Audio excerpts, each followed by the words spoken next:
The Silver and Black kicked the 2018 preseason off with a win. Hook to the back of the end zone. Touchdown, Ryan Switzer. Now it's a Raiders road trip back in time. It's been more than 20 years since the LA Memorial Coliseum has felt the autumn wind. Get down in the dirt and get nasty. It's a taste of the real deal as the Monday night matchup between the Raiders and the Rams awaits week 1. Win on 3, 1, 2, 3. But remember this fact. Only one franchise owns Super Bowl bragging rights in Los Angeles. And it's always been Raider Nation.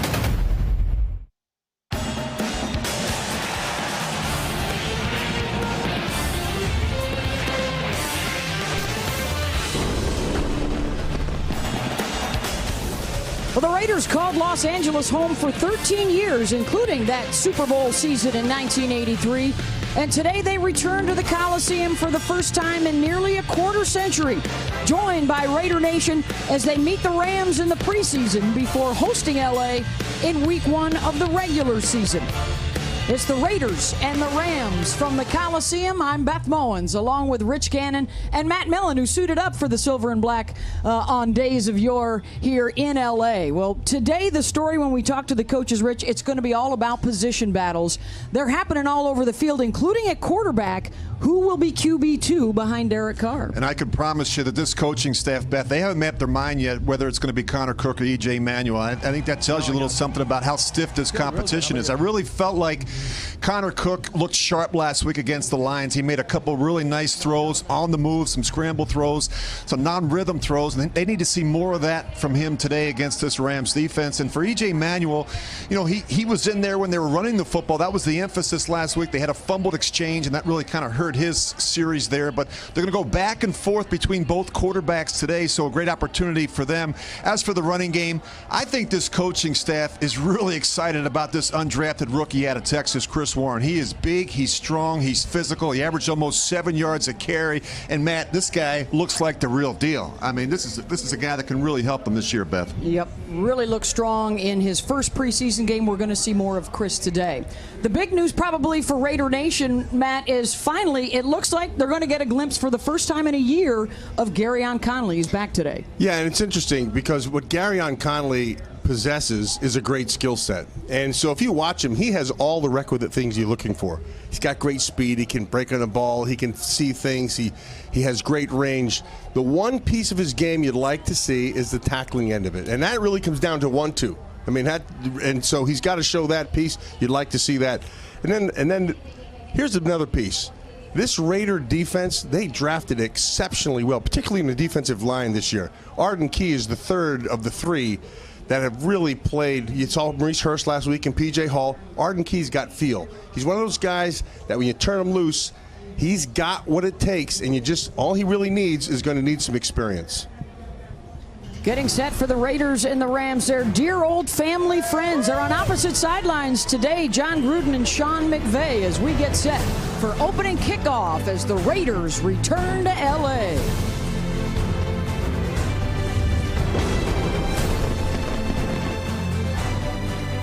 John Gruden leading the charge out of the tunnel for the Oakland Raiders on their return to the Los Angeles Memorial Coliseum to meet the Rams. Let's head down to the field now. JT the Brick.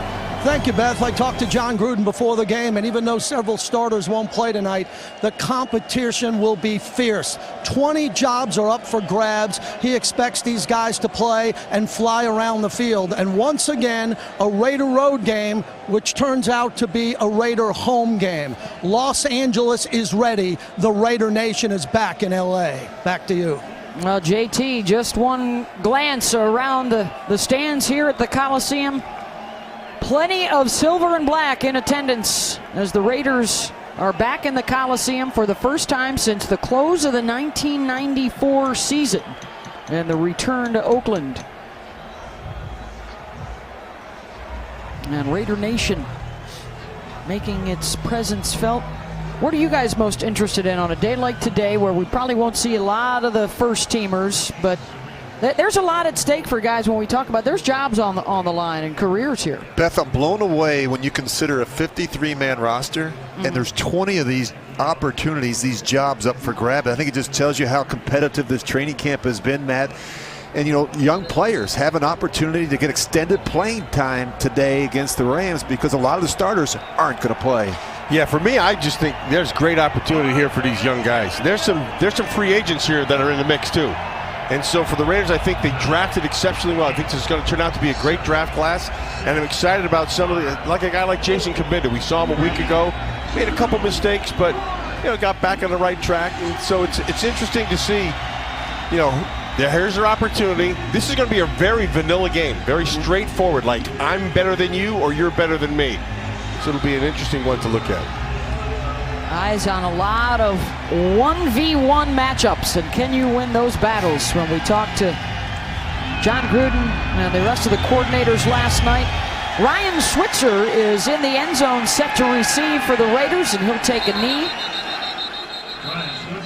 And it is not the first unit on the offensive line. Of course, the other big news this week was the return to practice of Donald Penn. It looks like they're going to try him at right tackle initially, but we're going to see some of the backups in front of Connor Cook to get this thing started. We anticipate both Cook and E.J. Manuel to get snaps here in the first half. And that's not easy going back and forth. You know, my preference would be to play the first half. Agreed. But you know, John wants to see how they do. They're going to get a couple series each, and I think that really makes you stay in the game, stay involved, and see how you respond to a sudden change.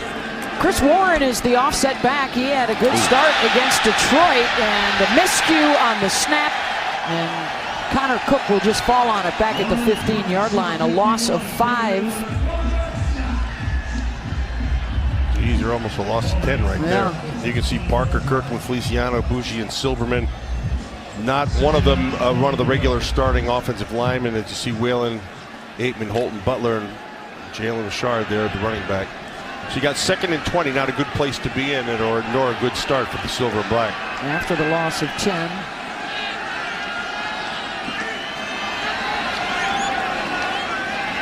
Cook will drop it off to Chris Warren. And Warren, look at him muscling his way back out across the 20, carrying Blake Countess with him. As we check out the Rams defensive unit, they won't have most of their regulars. They made some big offseason moves, bringing in Ndamukong Suh. They hope to have him alongside Aaron Donald and Michael Brockers. Of course, Donald is still holding out.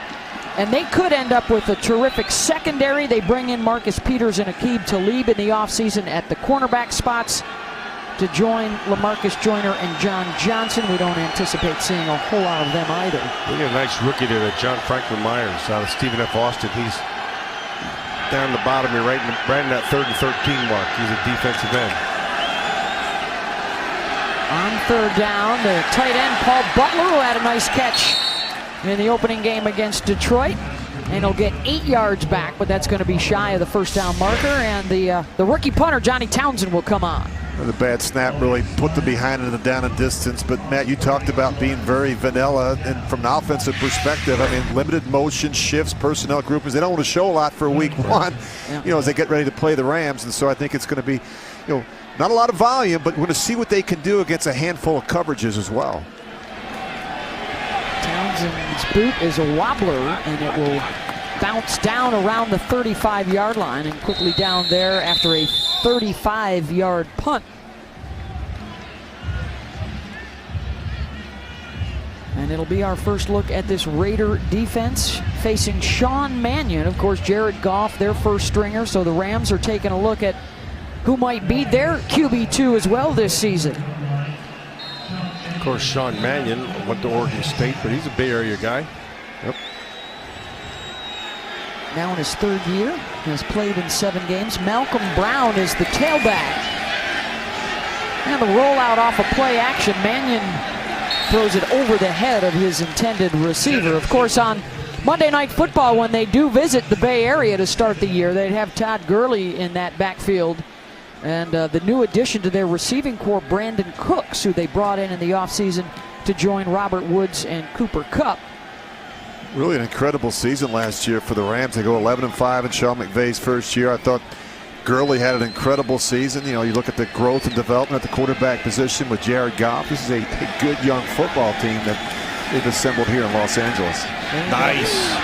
Really well done. Did you watch that? There's Conley, Matt Millen. There's Conley on the coverage. And I was watching him the whole way. I was just kind of watching his footwork and seeing how his hands were, just see what he's going to be. He's down here at the bottom, and his eyes are right. His hands were good. I mean, when you look at him skill-wise, Rich, he's everything you want in a corner. And you know, Al Davis used to love those corners, Matt, with long arms, right? Guys, and guys that can transition and guys that can play man-to-man coverage, and he can do those things for the Raiders. Number 99, Arden Key, is also in there. He's got a hand down on the right side of that D-line. The big rookie out of LSU, who the Raiders think can be an absolute monster for them. They'll drop it off into the flat, and the Rams will get it back out to about the 38-yard line. Nicholas Morrow on the tackle after a 5-yard game, and the Raider defense will force the punt. Yeah, good fundamental defense. That's what you're looking for. And so you're looking for good zone drops there. And look, you're going to get a completion. Let them get it underneath. We'll come up and make the play. And that's what they do. And force them 3 and out. That's a nice series. Yeah, I don't think you're going to see a lot from the defense either. I talked to Paul Gunther before the game. He said we're going to play a handful of fronts and coverages. And it's a chance for us to evaluate our players in a very limited scheme, but still get a chance to see them play a lot of man-to-man today. Johnny Hecker with the high punt. Switzer with the fair catch. And he fields it at the 23-yard line. A 38-yard punt there by Hecker. Defenses win the first matchups as the Raider offense is set to go back to work here in Los Angeles, California. 17 years in the NFL for Greg Olsen. Last year was here in LA with the Rams as the quarterback coach for Jared Goff, and now returning to Oakland for the second time. And he really broke Derek Carr in as a rookie. I think he's a terrific coach. He's a good teacher, good communicator. That quarterback room, guys, we've talked about this. You know, not just Greg Olsen. John Gruden's in that quarterback room, and obviously Brian Callahan, who's coached Matthew Stafford and Peyton Manning. This is a good group working with some young quarterbacks. Connor Cook puts it into the belly of Chris Warren. Gains a couple up the middle. One thing I really like about Greg Olsen, and I had him up in Detroit, is he's got good toughness. And it comes out of him. And let me tell you something, that makes a difference in that room. And I have been around, I've been around the league for a long time, and some of the toughest guys I've ever been around have been quarterbacks. They take a pounding. But it starts with that guy in the room. And they make it tough on these players in practice so that they can go out and execute on game day. Cook goes under center, dumps it off for Johnny Holton, and that was sniffed out by Bryce Hager, the backer. And a loss of a couple to set up a 3rd down and long. There's an old Baylor player. They're trying to sneak him out in the flat. Hager's on top of his coverage, just sets up this 3rd down. It was interesting, you saw that picture of Greg Olsen on the sideline with that headset, that half a headset, and a lot of times people at home thinking, why do you always have half a headset? Because they want to be able to hear the call from upstairs, but also hear the quarterback out on the field. One of the adjustments this Raider coaching staff had to make, in particular John Gruden, returning to the sideline for the first time in a decade. Cook stepping up in the pocket, slings it down the middle, incomplete, looking for Griff Whalen, and it's 4th down. Yeah, but really nice management of the pocket.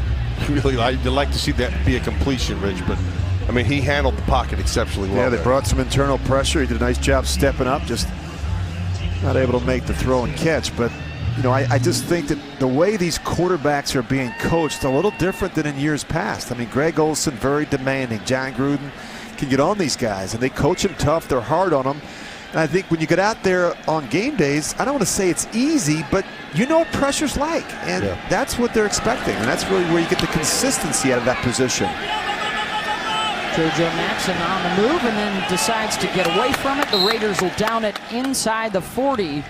Back-to-back 3 and outs here for the Raiders after the 40-yard punt. How about a silver and black throwback to Marcus Allen? Probably the greatest run in Super Bowl history. Would you think, Matt? I mean, it's certainly got to be up there, isn't it? Yeah, it's one of the top. You see Cliff Branch come out of nowhere and try to knock him off. And let me tell you something. Everybody, when they look at Marcus Allen and say, hey, he's not that fast until you had to try to catch him. He's not that strong until you had to try to block him or tackle him. He's one of my favorite players. That was one tough, smart player. One of 3 Raiders Super Bowl seasons. That one coming here in Los Angeles. The other 2 up in Oakland. And for the Raiders from 1982 to 1994 at the LA Memorial Coliseum. 7 playoff years here, and Matt, you had a chance to play here. Yeah, it was a great time to be a Los Angeles Raider or a Raider, period. But yeah, we were cooking on all cylinders there. And actually, our best team didn't win the Super Bowl. Which one was that? Well, there were 2 of them. 82, Best team. 82 and 85. They were great football teams, and we just found a way to mess it up. Good defense again. I'll tell you, the guy who I liked last week has been Nick Morrow, number 50. So Nicholas Morrow's a guy who's, he understands the scheme. Look, you see this nice patience as a backer. Don't overflow. Let things develop in front of you, and then when the opportunity presents itself, go make the play. He's been on 3 or 4 tackles already in only 8 plays, so that's what he's supposed to do. Here we go now with the Raiders up front. All 3 new guys, Hurst, Hall, and Key together on the front line. Trying to get after Mannion, who gets the pass away. Incomplete. It was Rashawn Melvin with the breakup. Good coverage, good pressure, good defense.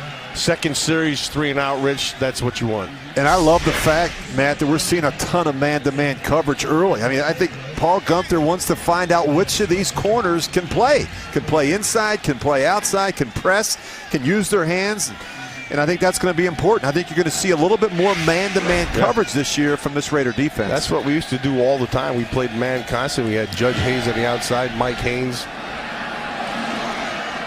Switzer. Nice dummy on the punt right there to make it look like he was going to catch it at the 10, and it goes over his head for the touchback. As Hecker boots it 57 yards. 3 and outs, the story so far. Scoreless in L.A. 75 in silver and black. That's the rookie from North Carolina A&T, Brandon Parker, now up front. Yeah, played all 4 seasons, started all 48 games at left tackle, never missed a start, and didn't surrender a single sack for his entire collegiate career. I'm really looking forward to seeing Brandon Parker. He did not play last week against the Lions. Young man's a winner, a couple of national championships, historically black college. And a couple of times the MEAC O-Lineman of the Year. Warren nowhere to go, and a flag is down. One thing with Chris Warren is he's not going to be that stop-start back. Holding. Offense, number 81. 10-yard penalty, remains first down. That's Pharaoh Brown, the tight end. You were saying, Matt, not going to be the stop and start guy? Yeah, he's not that guy. He's a straight ahead guy. He might be a one-cut guy and then downhill. And he's got to, so at the point of attack is going to be real important with this Raider offensive line coming off the ball and not necessarily getting movement, but occupying people so they can't get off the block. He's going to run through a lot of arm tackles. I can better promise believe you that. Yep. Well, it's another early setback, though, for the Raiders. They've also had a bad snap for a loss of 10 yards. Now the penalty has him back inside the 10-yard line. Ball is up. Incomplete. Looking for Keon Hatcher. Connor Cook starting out 3 for 5, 13 yards so far.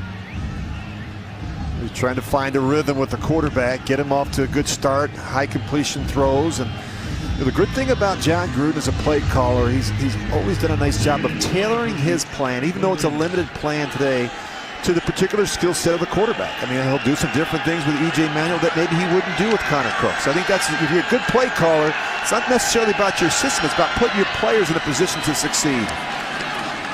Warren out to the 15.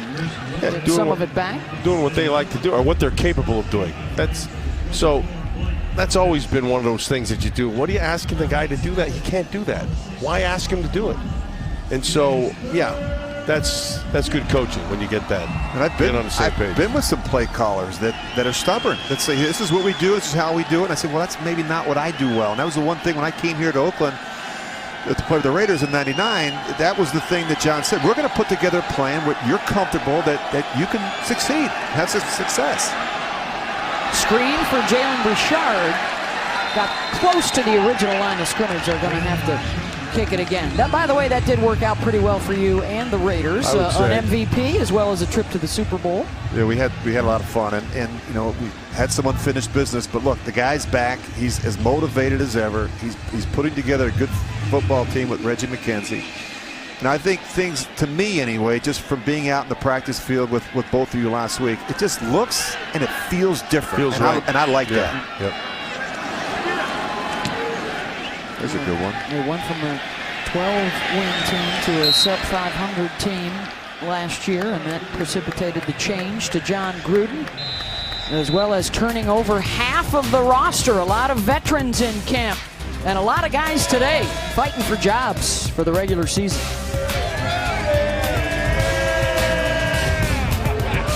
Well, Gareon Conley won a national championship at Ohio State before the Raiders made them their first-round pick last year. But he's had some injury issues that he's been trying to fight through. Only played in a couple of games last year and has had to deal with a shin injury, a groin injury, and so far in this preseason, a hip strain.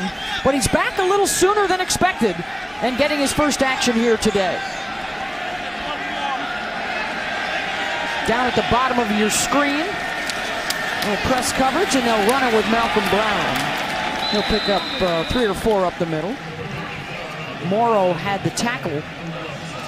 Sometimes less is more. You know, less game plan. You know, let's not have 30 coverages and, you know, 16 pressures. And I think you're going to see very, as Matt said, very vanilla front and coverages. But we're going to find out about these players. You know, let them, not a lot of thinking, just go out, cover, react, rush. We're going to see a lot of one-on-one matchups with the pass rush and the corners, and I think that's going to be good to see how they match up against some these receivers from the Rams that can really get up and go. Play action, across the middle for a first down, out close to midfield, Mike Thomas. Against which, by the way, could be the starting secondary on opening day for the Raiders out there right now. Well, the first thing you see, he's got time to throw. And Rashaan Melvin on the outside, he kind of bit on an outside move and opened up that inside. The safety sitting right there, but a little on the deep side, which he has to. Pickup of 17 on the pass play. Back to Brown, tries to skip to the outside, breaks a tackle down to the Raiders' 45-yard line, and a gain of 6. All right, this is where, right here, now somebody's got to make a play. You know, 2nd and 6, the table, the coins have been, more money's been moved over to the offensive side of the ball. Somebody's got to make a play here to set up the 3rd and get it to 3rd manageable defensively, which is like 3rd and 5 plus.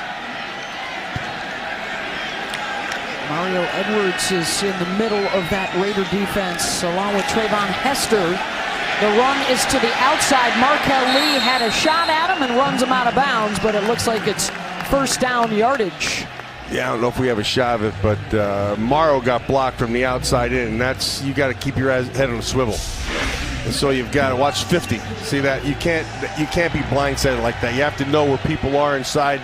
As soon as there's any kind of outside read, your eyes got to come right outside, and you have to attack the attacker. You can't get blocked like that.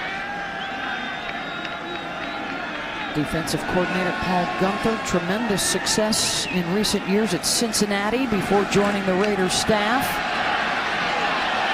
A little shake and bake move from Brown, and then wrapped up low by Markel Lee, who was the starting linebacker for the first 5 games last year, then replaced by Navarro Bowman. And certainly so far in camp, guys, it looks like Markel is the front runner right now to get back in there. Yeah, I think there's real competition. You look at this defense, all 3 levels. We talked about the defensive line. That linebacking position, we've got some veteran players, obviously, but I think to me the linebackers and the corners, that's the group that I think it's going to be interesting here the next couple weeks. Derek Johnson is the big free agent for Kansas City they brought in at that middle backer position. Sharice Wright with the open field tackle of Cooper. Man, now they'll go to a pass rush set. Here comes Vincent.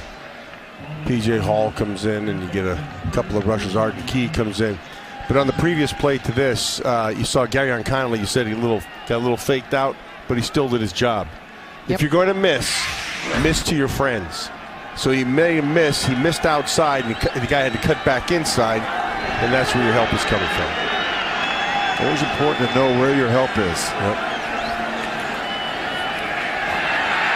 Mannion on third down, and he'll move the chains again. Finding one of his tight ends, Johnny Munt, for a gain of 8. You give any quarterback in this league that much time, he's going to find an open receiver. And he does a good job sliding around a little bit, buying some extra time, stepping up and finding the tight end across the field. Good route by the tight end as well. I mean, that's a tough route to cover if you're a safety. Yeah, it is, but he could help himself if his eyes are on the man instead of in the backfield. Yeah. Keep your eyes on your work, right, Matt? Yeah, Carl Joseph, he knows that. So, but, you know, little habits, that's what happens. Now in his third year out of West Virginia, Joseph. 15 starts a year ago, had 1 interception. Short yardage on the carry by Brown. Nicholas Morrow again with his nose around the football defensively. Maurice Hurst right there in the middle of that as well. It's a good group. Morrow's off to a good start. Yeah.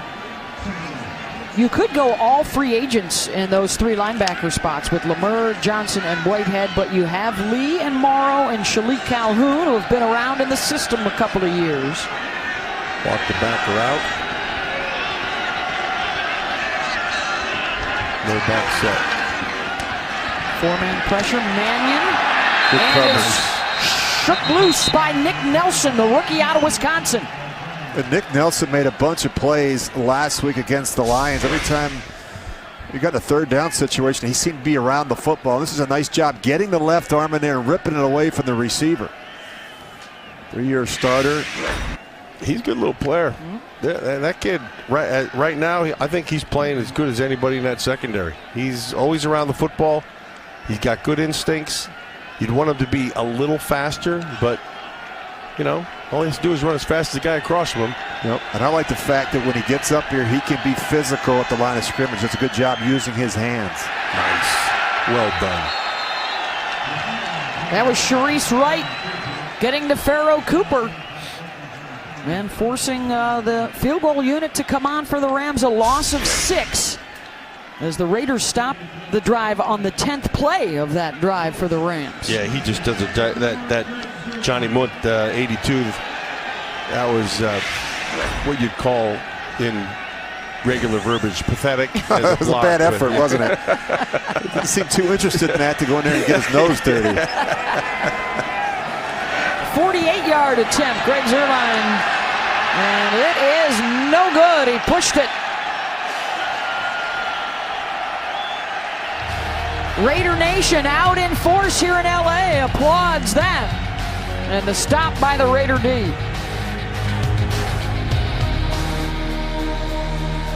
They talked to me about it, about trying it out, seeing what it would do, seeing how I feel over there, and I told them, you know, I'm willing to do whatever it takes to, you know, help this team win, but I need time to develop. I don't know if that's going to be a permanent thing or not yet, but it is something we're testing out, and I told them, you know, I'm all for it. Well, Donald Penn coming off the PUP list and returning to practice this week. It's David Sharp out there right now at right tackle, the second-year man out of Florida, but Penn reworked his contract. He's been all through camp really a great mentor to a lot of the younger guys, and in particular Colton Miller, who it looks like the rookie from UCLA will take over at left tackle, at least for the time being. As we move closer to the start of the regular season, it's back to Connor Cook at quarterback, incomplete, looking for Ryan Switzer out of the slot. It has not been the best of starts for the Raiders offensively. 10 plays now, just 26 total yards, and their next first down will be their first down. Well, they're having a difficult time getting going, and you know that's part of the issue right now. They're not winning against man-to-man coverage. Something's got to win. Both teams playing a lot of man-to-man coverage. Yeah, they had a bad snap with the first one, and in the second series they had another. They started with a loss. Yeah, the holding penalty. Cook hit at the line of scrimmage. Is it a forward pass? No whistle. The Rams come up with it.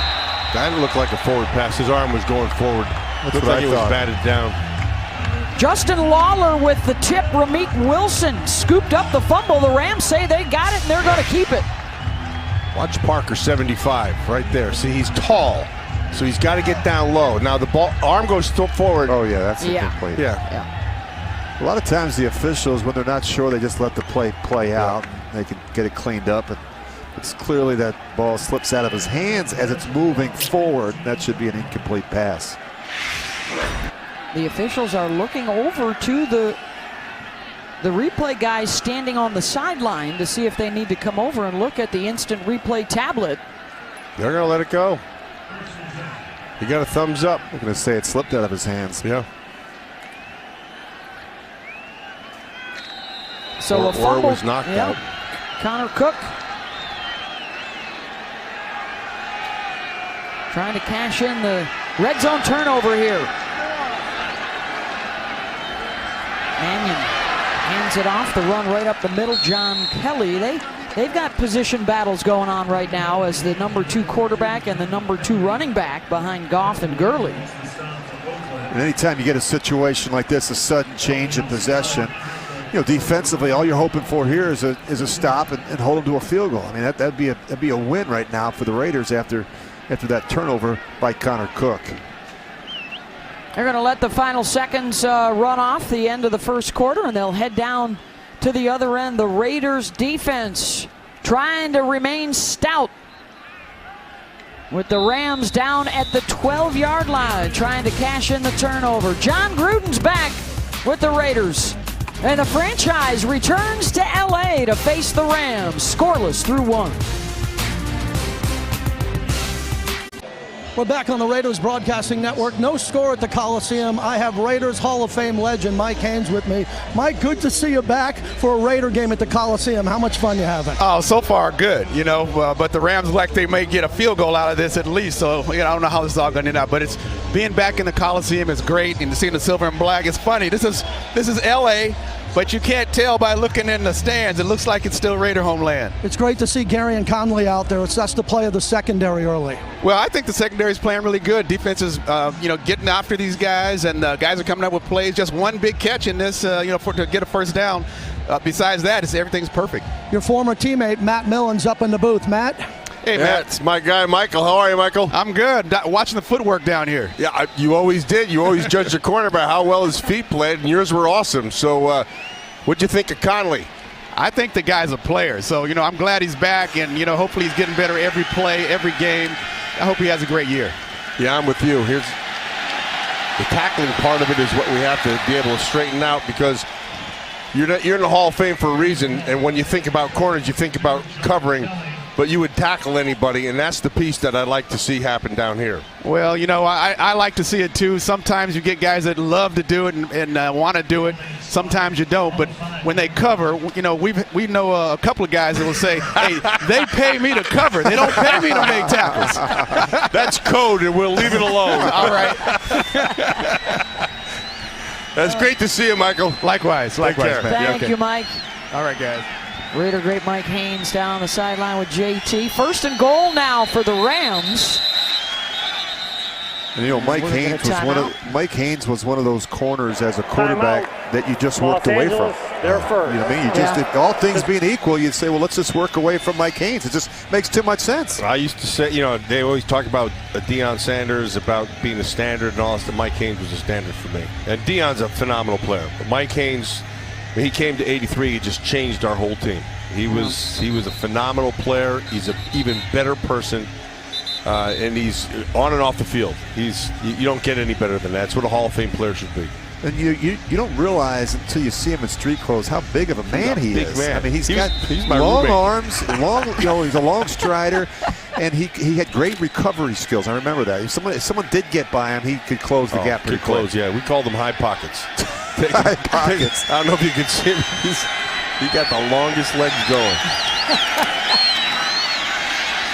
Rams are trying to run it up the middle and nothing doing. A lot of silver and black around. Second down coming up. Trayvon Hester down at the bottom of the pack. He's one of the guys that Gruden singled out, and Paul Gunther saying, hey, we are looking at these guys, the depth we're going to have up front. Who's going to be making plays today between Hester and Edwards? Tank Carradine. Frosty Rucker made some nice plays last week for the Raiders in the middle.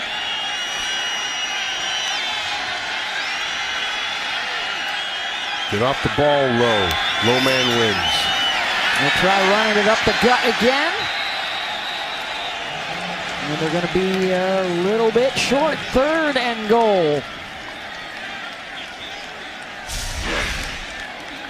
Good penetration off that left side of that defensive line, and so important down in this part of the field, penetration. And Matt, you talked about pad level, how important that is.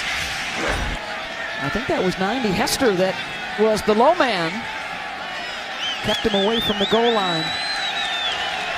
4 tight DJ ends. Hall was the one that you saw get off the ball really well. Let's see. You got to stay low here.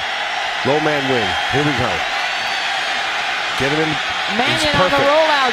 Pursuit is there for the Raiders, and they're going to stop him short. Good defense. Good coverage in the back end. They tried that little waggle and tried to sneak him out in the flat. They jumped their coverage. And then they also had somebody be able to handle the quarterback. Well, they weren't fooled. You know, this is the under route. You see the tight end. They tried to fake him with the dive to the left, but just as you mentioned, Matt, good recognition and good pursuit by that Raiders defense. And a nice hit here. Yes, he does.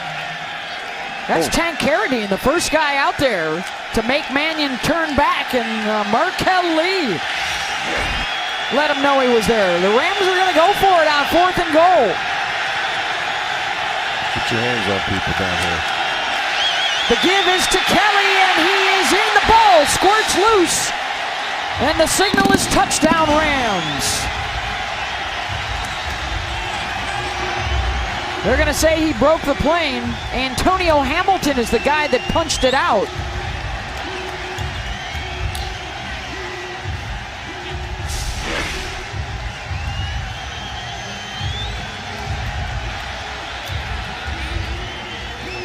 Ooh, that's a fumble. That looks like it's out.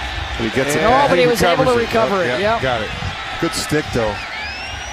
Nice by Harris right there. Yep. I could have had a better that shot is right there. definitely out. Yep. Hamilton. But then John Kelly, the presence to reel it back in.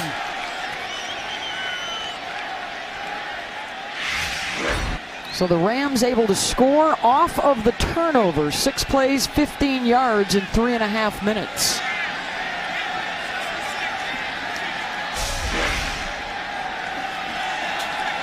Yeah, that's really well done by Harris, the safety. He spills it out to the guy who's not blockable. And so he's got to make the play. Hamilton comes up and just made the tackle, but not where it should have been. Zerline's extra point is good. And the Rams leading the Raiders. And I think we might see a little E.J. Manuel at quarterback when we return to the Coliseum. He knows people. He's a great people person. And at the same time, he's a football coach. He's demanding. He's intense. He loves the game. He's passionate. But he loves his players, too. He loves his players. He loves his coaches. And he makes sure we know. You know, maybe he yells more than other coaches. Maybe he does. But we know that when he gets on us, he just wants the best for us. In the words of Pro Bowl quarterback Derek Carr, who is now playing for his 4th head coach in his 5-year career, and you can sense the chemistry and the camaraderie amongst all the quarterbacks. And you can, of course, Rich, speak to how hard he can be on his QBs, but how helpful he can be as well. But really, would you want it any other way? No. You know, I want to be coached hard. I want feedback. I want constructive criticism. And I just think that the players, particularly these quarterbacks, are understanding John Gruden's style and his intensity. And talking to E.J. Manuel last night, Connor Cook, that's one of the things they talked about. You know, he's an excellent teacher. His energy is off the charts. I mean, Derek Carr is all in, and I think it's rubbed off on the entire team. When you watch him practice, you watch him get after one another, you watch him compete, that's what John's about. He wants to create that environment every single day these players step in the building. Yeah, they bought in. That's a big deal. E.J. Manuel is now in at quarterback. The Raiders so far without a first down, 11 plays for a net of 19 yards. So they're looking for a little bounce right here. It's not been a good start, but this guy can be a tone setter for this football team. I really believe that. I mean, he has the ability to knock you backwards, and I just think that just did. He's one of those. He's a throwback, Matt. To me, when I look at him, he reminds me of one of those, the guys that get stronger as the game goes on. That they get better with more touches, and he is that type of back. Riggins was like that. He was a beast. He's the deep man in the eye behind the block of Ryan Juracek, and a flag down as Warren was able to pick up the first down. That'll be a hold. Holding, offense number 81. 10-yard penalty, remains second down. 2 holding penalties, and Farrell Brown has them both. Not good. No, and he's at the point of attack, and you got to make sure you keep those hands in. And the top 3 tight ends are out today. Jared Cook, Lee Smith, Derek Carrier. You got to figure those 3 are locks for the roster, but not sure how many more tight ends they'll choose to keep. Amongst Brown, Baugh, and Butler. Manuel's first toss is completed to Jalen Richard, making people miss for the first down across midfield. That's a good hustle play there. 29 yards on that hookup. Bryce Hager comes from the inside out and doesn't give up on it. This is a nice job. First of all, protection. And then you're going to watch the route underneath. So they're going to clear down the field, and then he's going to come from inside out. You don't get this wide open, though, man. I mean, literally, that's an unusual formation. They call that red right. You've got 2 backs in the backfield. You don't see a lot of that anymore. But we talked to John Gruden last night. He said he's going to pull out some old school things today against this Rams defense. He was so excited that you, Rich, were going to see red right again. Manuel trying to go over the top. And it was through his hands, and he couldn't hold on. The Raiders, though, may benefit from pass interference right here. Marcus Baugh had a chance, though. You got to make that catch. That's an excellent throw.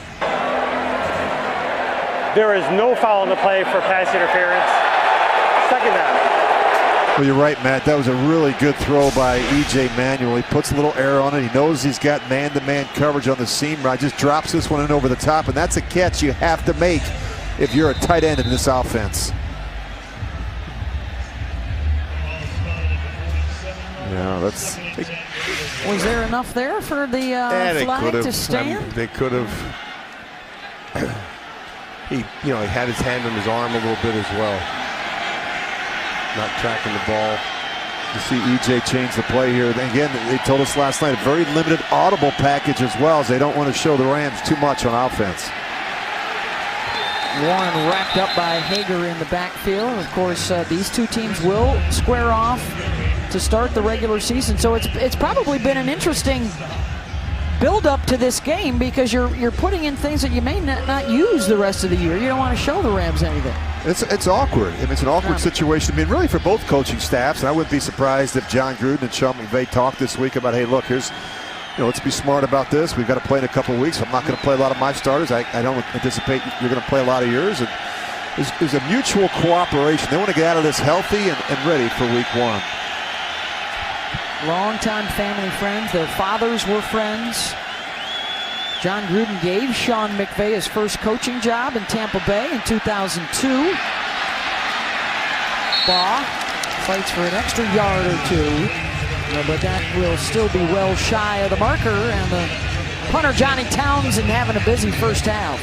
How about that last night? He said he didn't have a position on his staff when Sean McVay came out of college, and so he said he created one.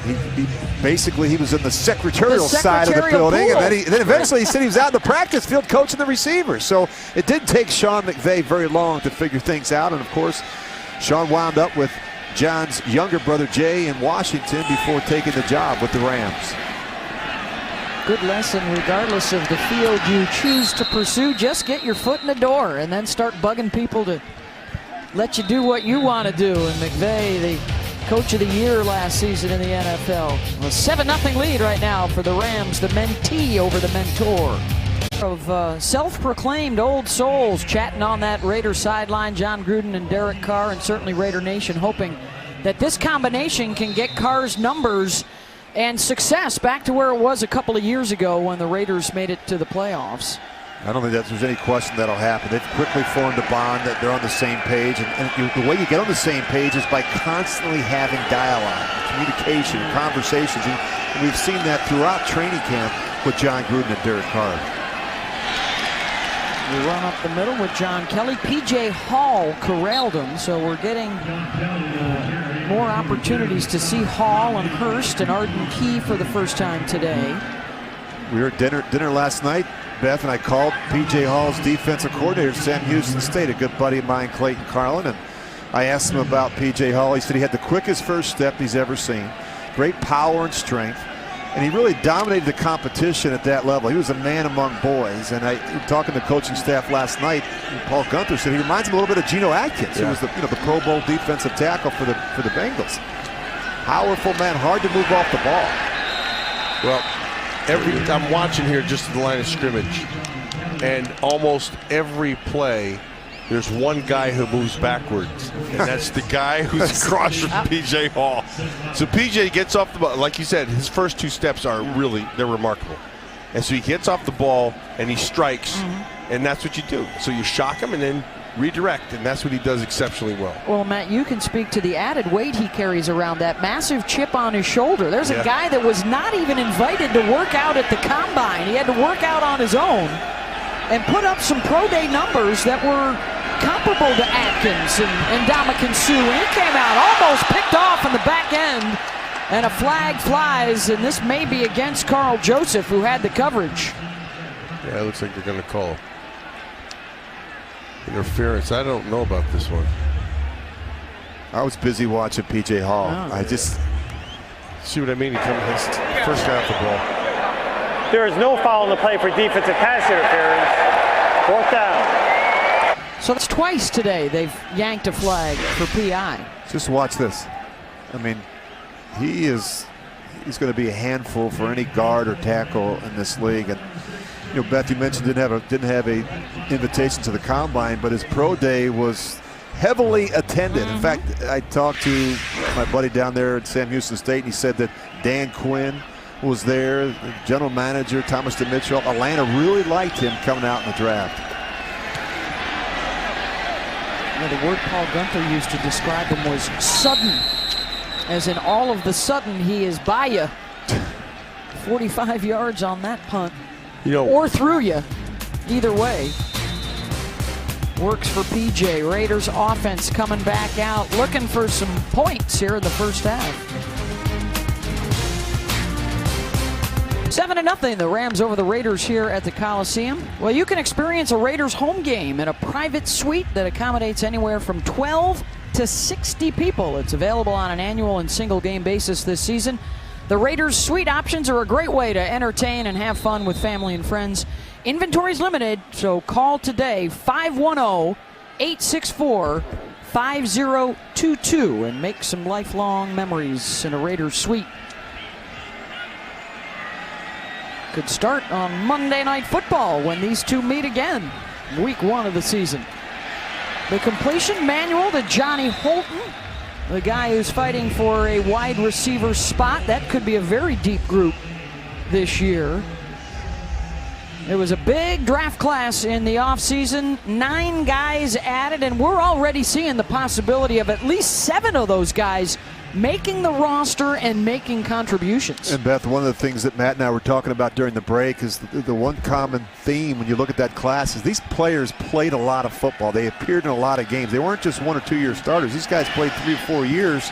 So they have experience. They come from really solid programs. And for the most part, these are guys that love football, love competing, and I think are going to fit in very nicely with the silver and black. That second piece you just said, Rich, I think that's a huge one. They love the game.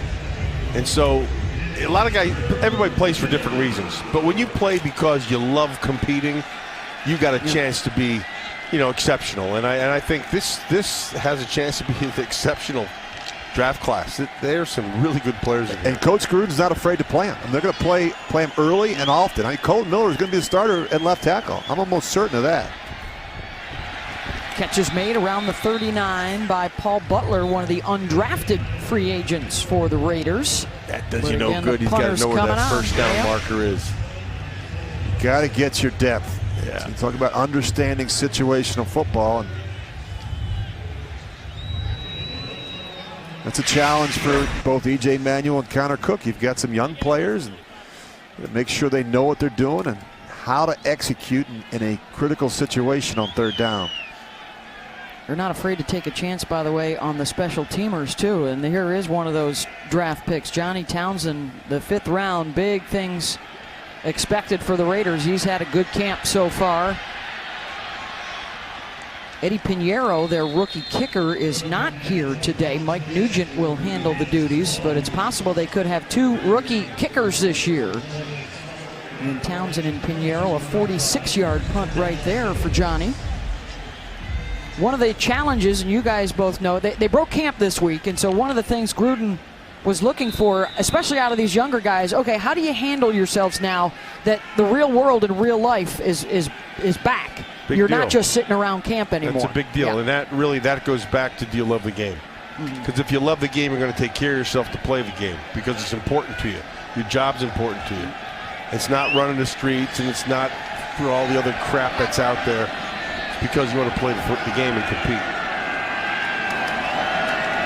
Mannion remains. Play action. He's looking for the deep ball. Picking on Nick Nelson again, and it's caught by Hodge. As he got over the top of Nelson. Yeah, coverage wasn't bad. Nelson turned the wrong way. Hodge did a nice job of getting his body back. You're going to watch this at the end. You see how he turns his body. Nelson he goes the wrong way. He turns. Yeah, actually, he did. He turned the right way. He turned back inside. He just never finds the ball. That's the problem. Yep. He just didn't locate the ball early enough. And that's the problem when you're in tight man-to-man coverage. 47 yards on the pass play and a first down for the Rams at the Raider 31. Mannion on the rollout to Hemingway, who's run out of bounds by Jason Cabinda. So there's another undrafted rookie out of Penn State, linebacker U. Couple of last week I thought he played a solid game. You know, he ended up a couple of plays he'd like to have back because his angles are wrong, but smart kid. The thing you love about him is his leadership skills. When he gets in the huddle, I mean, he's in control. He was a 3-year starter for some pretty good Penn State defenses. Mannion, the quick hitter to the outside, near the first down marker. Let's go down to the field and JT. Thanks, Beth. We're talking to left guard Kelechi Osemele. You came into camp in the best shape of your career. What worked for you in the offseason? Just changed up my diet entirely. Kind of put myself into ketosis. Just working with a few doctors to try to find the most efficient way to shred body fat. So that was a big part with my nutrition. Talk about the transition now. John Gruden and especially Tom Cable on the offensive line as a coach. It's been great, man. Tom Cable is a guy that's been doing it for a very long time. His attention to detail is phenomenal. And then with Gruden, just the terminology and all the code words and everything that we have going, it like kind of swirls around your head for a little bit. But then once you get a good handle on it, you can see how it can scare defenses, being able to go no huddle and put the pressure on guys and stuff like that.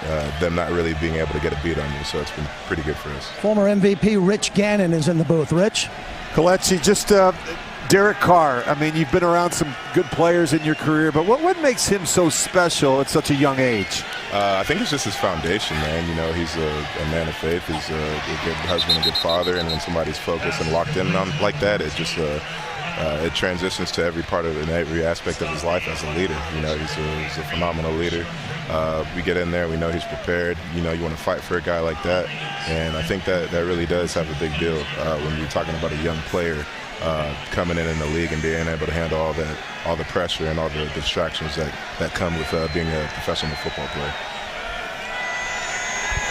KO, thank you very much. We appreciate the time and best of luck to you the rest of the season. Thank you, sir. Appreciate it. Kelechi Osemele in what could be one of the top offensive lines in the NFL once again. Certainly those 3 guys in the middle, all pros, all of them. Osemele, Rodney Hudson, and Gabe Jackson. And right now, it would appear that it would be Colton Miller at left tackle and Donald Penn at right tackle. And I think that the fact that you have the veteran players inside, Beth, is really going to help the development and the maturation of a guy like Colton Miller on the edge there on the left tackle position. He's having Kelechi Osemele inside. That doesn't hurt. They ran for less than 100 yards a game last season, so that's been a focus as they prep for the season opener. The 42-yard field goal is good from Zuerlein, and that will make it 10-0 Rams over the Raiders. 2:05 to go here in the first half. A very steamy day in Los Angeles. Test your conditioning. You know, you talk about all the work you put in at the training camp, and some of these young players are going to play a lot of snaps here in this game, and you're going to find out what they're made of. Push yourself. Yeah, which kind of takes me back to training camp. A little different Matt, than when you and I were in training camp. You know what I mean? Goodness, yeah. I mean, you know, we got these walkthroughs with shorts and baseball caps on, and you know. You missed school, entire school years for your kids in training camp, didn't you? Back in those days. I would be 300 pounds in today's training camps. The way they feed you and the way they don't train you, it's unbelievable. It's tough. It's tough with the new collective bargaining agreement and the rules and restrictions that are in place in terms of what you can and cannot do with the players. And there's been a discussion about, Beth, whether or not that leads to more injuries. Yeah. You know, if you're not putting the pads on and getting after it, hitting one another, then do you have more soft tissue injuries? Do you have more injuries in the beginning of the season? And I just think the quality of play sometimes in September is not where it needs to be, particularly the line play, Matt. You see that all the time. Rich. Let's not be. You're being very generous in just saying September. Let's go into October and into November. Most of the time you watch these teams in the offensive and defensive lines, their pad levels are so high. I'm like, get down, man. Get your pad levels down. Low man wins, just basic fundamental football. Manuel sacked. Down he goes, back inside the 20-yard line. John Franklin Myers got him. That's that rookie. It's Stephen Austin. Not a bad player. They like him. The 2-minute warning will end our curmudgeonly session up here in the booth, as we will move it forward when we come back. Back here at the LA Coliseum, and there are a couple of the new strength and conditioning coaching staff here with the Raiders, led by Tom Shaw, and then Kelsey Martinez, the first female assistant coach here for the Oakland Raiders. Of course, they're also joined by Deuce Gruden, John's son. She's done a nice job. Yeah. The whole staff really has. They've got great respect for her and what she means to this operation. Also, DeAnthony Batiste, a former player. Richard able to make the grab. Time running down here. Final 2 minutes of this first half, and the Raiders offense has had a rough time getting anything going today. Manuel almost got hauled down again. You got a lot of different combinations playing up front too, and that has an effect on the continuity with the protection schemes. Manuel, who fumbled last week, loses another one. The Rams have it. Bryce Hager with a flag down, and Manuel will come back to make the tackle. And the hat thrown in, that means he threw his flag the first one, he's throwing his hat the second one. Yeah, you hate to see the turnover there before the half. It's particularly coming out from your own end. And we had the fumble exchange last week with EJ, and in that situation, you got to be better. You cannot put the ball on the ground, and that's the first thing that John Gruden's going to tell him when he gets to the boundary.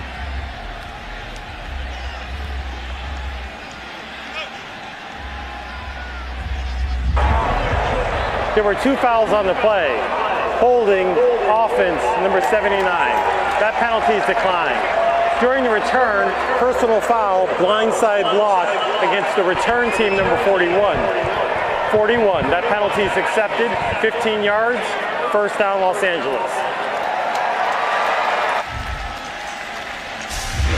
Well, he's under duress. There's pressure. You see him step up, and now you just have to make sure you keep 2 hands on the football. That's careless. Poor ball carriage from E.J. Manuel, and it results in a turnover. That was Ethan Westbrooks who knocked it loose. So both quarterbacks have lost the football here in the first half. So the official was a little messed up with his call. So it's 1st and 10 for the Rams, not the Raiders. And they're back at the 25. Correct. They've gotten some good field position off of the 2 Raider turnovers. They scored off the first one. They'll run it with John Kelly down inside the 20. Morrow slowed him down, and Tevin Mitchell finished him off. Again, a sudden change, and all you're hoping for here is to be able to get out the field and hold them to a field goal. Final minute of the first half. The sloppy half of football offensively. You know, the penalties, the turnovers, the lack of execution on 3rd down. How about 0 for 6 on 3rd down? Just the 1 first down the entire first half. Mannion looking for 6. Oh, great pick. Is it intercepted inbounds? Tevin Mitchell just out. Good adjustment there, though. Very, very good adjustment. Boy, I see that number 37, I get excited. Judge Hayes. Right? The Honorable Judge Hayes. I see number 37 in the silver and black, and I think of Lester Hayes. Lester Hayes was drafted out of Texas A&M as playing a linebacker. And he thought he was going to be an outside linebacker and a safety. And Coach Madden said he lined up to be a linebacker. They said no. Coach Madden said, yeah, you're going to be out of the corner. And he goes, no, I play this. Just couldn't get that right foot in. Yeah. Coach Madden said, no, you didn't understand, Lester. You're playing corner. And he goes, no, but I'm going to play linebacker. And Judge, he said, let me explain this to you one more time. Yeah. You are now a corner. Go play. Every time I think of Lester Hayes, I think of the Stickum. You know, him and Freddie Blitnikoff and those guys. But I mean, they used to have so much of that Stickum. I think of what you were talking about. The low man wins in that crouch stance, and the towel in the back of his pants would practically be dragging on the ground. Personal foul, unnecessary roughness, defense number 95. That penalty is forced half the distance to the goal, automatic, first down. That's on Fidel Brown.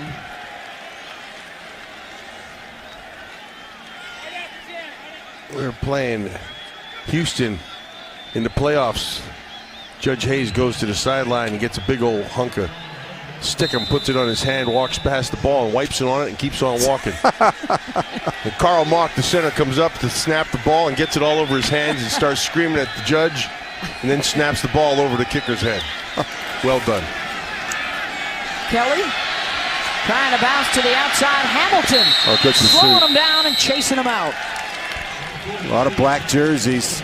You want to see those backs go east and west, not north and south. Good pursuit, that Raider defense. That was good there by Hamilton. So he got him going flat, and he kept him going flat. Wasn't able to turn the corner on him. So Antonio is also the guy that made the hit at the goal line to knock the ball loose. Although Kelly ultimately recovered it. He's made a couple of plays here in the first half. Kelly now 9 carries, 27 yards, and the touch. He'll have the catch here out of the backfield, and immediately Nicholas Morrow was on him. Yeah, and didn't finish it. And so, but he's there. He's right there on the coverage, but he's got to make that tackle. You can see he's going to come from inside out, good angle, takes away everything except doesn't wrap, and gets a little help from his friends to be able to get him out of bounds. That was Dallin Levitt who came over to help, the undrafted free agent out of Utah State. 3rd and goal now for the Rams. Really haven't had much pressure here today. Raiders had 4 sacks in the opener against Detroit. Kelly cannot get away from Big Mo Hurst. Corralled him in the backfield. The rookie out of Michigan. Good quickness on the inside. He looks like he drew the. He took the inside on an inside stunt. That was good push again by P.J. Hall. He always does. Get quickly into the backfield.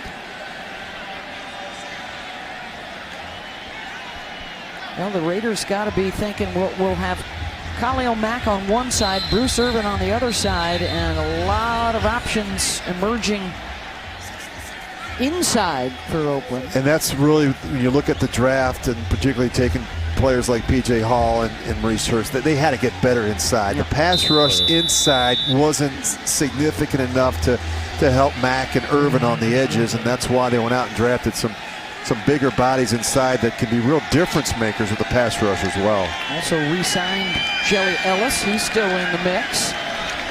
So the Raiders hold the Rams to the field goal attempt, and L.A. now with 10 points off of turnovers, 13 on the board, and we have reached the half at the Coliseum. Plenty to talk about for this Raiders offense shut out in the first half here in LA. A lot of guys making a push for a roster spot today in the Coliseum. Back here in LA at the Coliseum, 13-0. The Rams with the lead over the Raiders as we get set to start this third quarter. Defense called upon to make a couple of big stops. And the offense struggling a bit. The halftime statistics brought to you by Nissan. Innovation that excites. 0 for 6 on third down. Just 58 total yards for the Raiders. Yeah, just 22 plays of offense when you don't convert on third down. You don't keep drives alive. Just 1 first down. So an ugly half of football offensively for the Raiders. We mentioned a lot of starters not in the lineup, Matt, but defensively I thought there were some good things. I thought they actually played pretty well. He had a short field on him 3 times. They were able to hold up, giving up the 13 points, but other than that, they didn't rush the football on him. I thought they played good, solid man-to-man defense. They only gave up 80 yards of passing, so I think it was a good half of football for defense. Yeah, they were putting, as you said, they were putting in some tight spots and did a nice job responding and some sudden change situations, but offensively, not what we come to expect from John Gruden. He's got to get a little more out of these quarterbacks. Look, I don't care if you've got a bunch of young players in there with you, a bunch of second and third line players. You've got to find a way to move the football, and that's what John Gruden wants to see out of Connor Cook and E.J. Manuel here in the second half. You'd like to see him overcome at least one of those setbacks, like the bad snap or penalties, or you'd like to see him overcome at least one of them. They didn't overcome any of them. Somebody's got to make a play. Right, exactly. It's what you say in the huddle. Somebody steps up and makes a play. Someone breaks a tackle. Someone makes a big catch. One of these quarterbacks makes somebody miss. And yeah, no Derek Carr today, and the vast majority of the starters have not seen a whole lot of action. Both quarterbacks, E.J. Manuel and Connor Cook, both have fumbles from that first half. I mean, think about it, Beth. The whole offensive line didn't play. The top 3 tight ends didn't play. Your top 3 or 4 receivers didn't play. Marshawn Lynch, Doug Martin didn't play. Keith Smith, your fullback, was out. So, I mean, this guy didn't play either. Yeah. He makes a little bit of a difference, don't you think? But again, we talked about it, a very, condensed game plan. Don't want to show a lot. You've got to play this team in a couple weeks. And we haven't seen a lot from the Rams either, in fairness. I mean, they've been very conservative as well with their approach. Not a lot of formation usage and personnel change-ups. I mean, it's been pretty boring football from a schematic standpoint. Mike Nugent with the kickoff. He was hoping to see a little action. Eddie Pinheiro is out for today's game. And the touchback, Rams will You talk about start opportunities that, even Mike Nugent, he hasn't got a chance to kick. I mean, you look at how a game unfolds, and you drive the length of the field a couple times, you get a couple field goal attempts in the first half, you score some touchdowns, you get a couple of extra point attempts. He hasn't gotten any of that. That's frustrating for him. Here's a guy, a veteran player that's trying to make a football team, and he wants to get something on film as well. So the Raiders are going to face another quarterback here. Looks like Brandon Allen, the youngster, coming on for the Rams.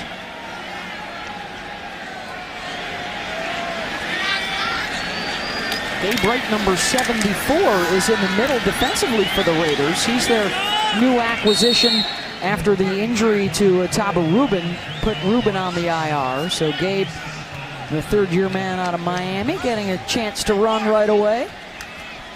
Signed him up this week, put him in uniform, and send him out there. Hey, you want to make a team? That's what you got to do. Get out there, get a little excitement, and make a couple plays.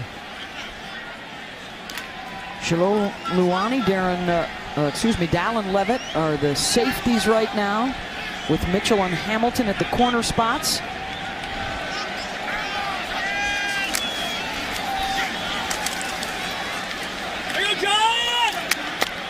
A run a couple yards shy of the first down marker. We mentioned Dallin Levitt, a terrific story out of Utah State. Had a conversation with his wife, and he said, give me 2 weeks. That's all I'll take, 2 weeks to try and make a roster somewhere, and then I'll move on with my life. And I believe it was day 11 of the 14, as the story goes, that he got a call from the Raiders.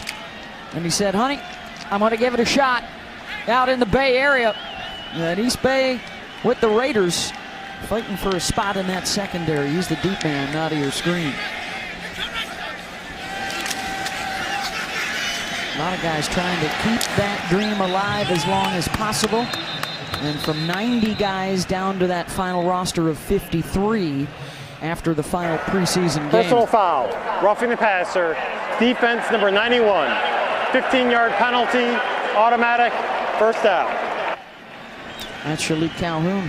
It's a shame because Luani had really nice coverage here. Takes this thing away and forces a bad throw.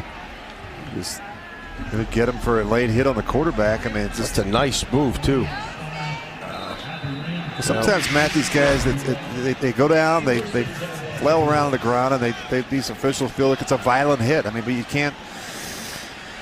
They're very cautious when it comes to these quarterbacks in the pocket. When I was playing, did you see that kind of caution? I don't want to bring up the curmudgeonly booth again, but I wish I was still playing. That's a foul. Oh my goodness, you kidding? There's a good stick, and that was Luani coming up. Nice, ran right through that. Then you create the lane, and that's his job. He's the free hitter. And so when he's that man and you create the lane, watch how this opens up. Just run right through him. Well done. Good form tackle. Kept the head out of the tackle. Just watch this finish. Watch his head go to the left or the right shoulder of the runner. Yeah, it's well done. That could be on tape in terms of what you're looking for out of that position. Not lowering the head. 7th round pick last year out of Washington State. Made the team. Played in 16 games. And that's the reason why he's one of their harder hitters. They've got some pressure on the quarterback, in the first sack will go to Mo Hurst, the rookie out of Michigan. And he should turn around and thank his Michigan State friend. Shalik Calhoun really made the play. He came off the edge and forced the quarterback to step up right into the waiting arms of Mo Hurst. You see the edge, and then you're going to see the pressure up inside. Yeah, there it is. He spins him around, and then Mo Hurst is able to get him. Loss of 8 on the play.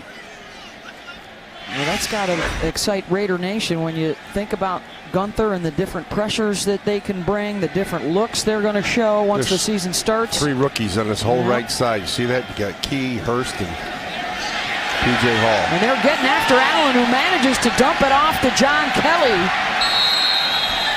And Allen is slow to get up. Gain of 6. And the punting team will come on, but some more pressure on the quarterback for the Raiders. Yeah, Shalik Calhoun again. That's a good series for him. He's flashed, Matt. You know, you look at him even last week making a couple plays. Pretty good little pass rusher.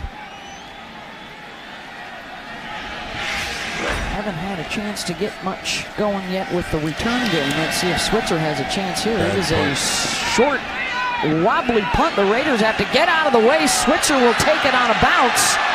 And he's got a lane. The flags are down, however, both in front of and behind the play. 13 yards on the return for Ryan. I think they're going to get Keon Hatcher, but I thought it was a nice block by Hatcher. He did a nice job. Tried to pull off a little bit. Yep.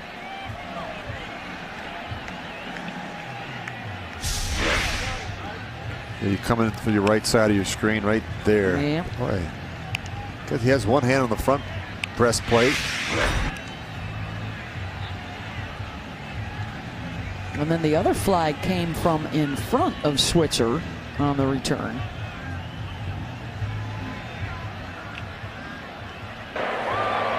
There were 2 fouls during the play. During the return, illegal block in the back against the receiving team, number 14. That penalty is declined. During the kick, holding against the receiving team, number 57. That penalty is enforced, half the distance to the goal from the end of the kick. First down, timeout. So the first one was Hatcher, the second one was Victor, and the result a setback for the Raiders, down 13-0 when we come back.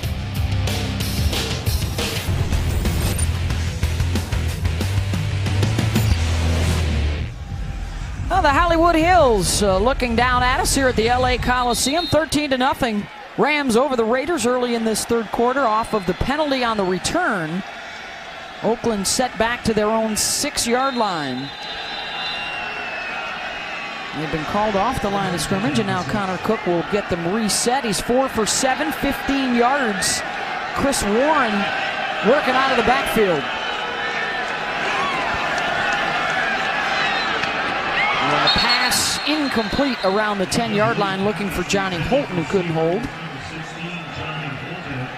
They're making the easy plays look difficult. I mean, that's pretty simple. It's just a little hitch route. Quarterback and receiver can't get on the same page. I'd like to see him get Aitman involved. He's number 88 at the top of your screen. Big 6'5" kid out of Oklahoma State. He's a good player. A bunch of them will switzer and then run Warren for 4 yards. Out to the 10. That'll bring up 3rd down and 6. He's got a chance, I think, not only to make the team, but to be a contributor early. I mean, he's come in, he's picked up the system, and that's not an easy system to pick up for a young player with all the communication that goes on and all the shifts and motions and checks and responsibilities and audibles. It's a lot, and he has done a nice job processing the information. Still looking for a 3rd down conversion. They've got another one here.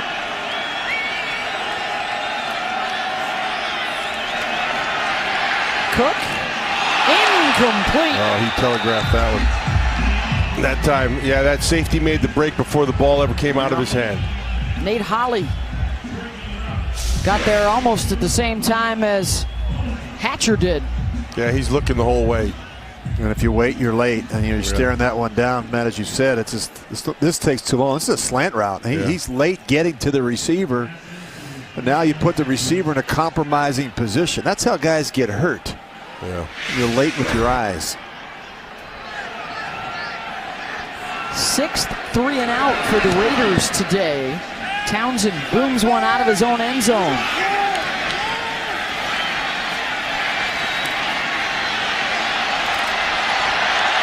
And on the return, back out close to midfield is JoJo Natson. A return of 15 after the 54-yard Townsend punt. Been a lot of head shaking so far on the Raiders side. They're down 13-0.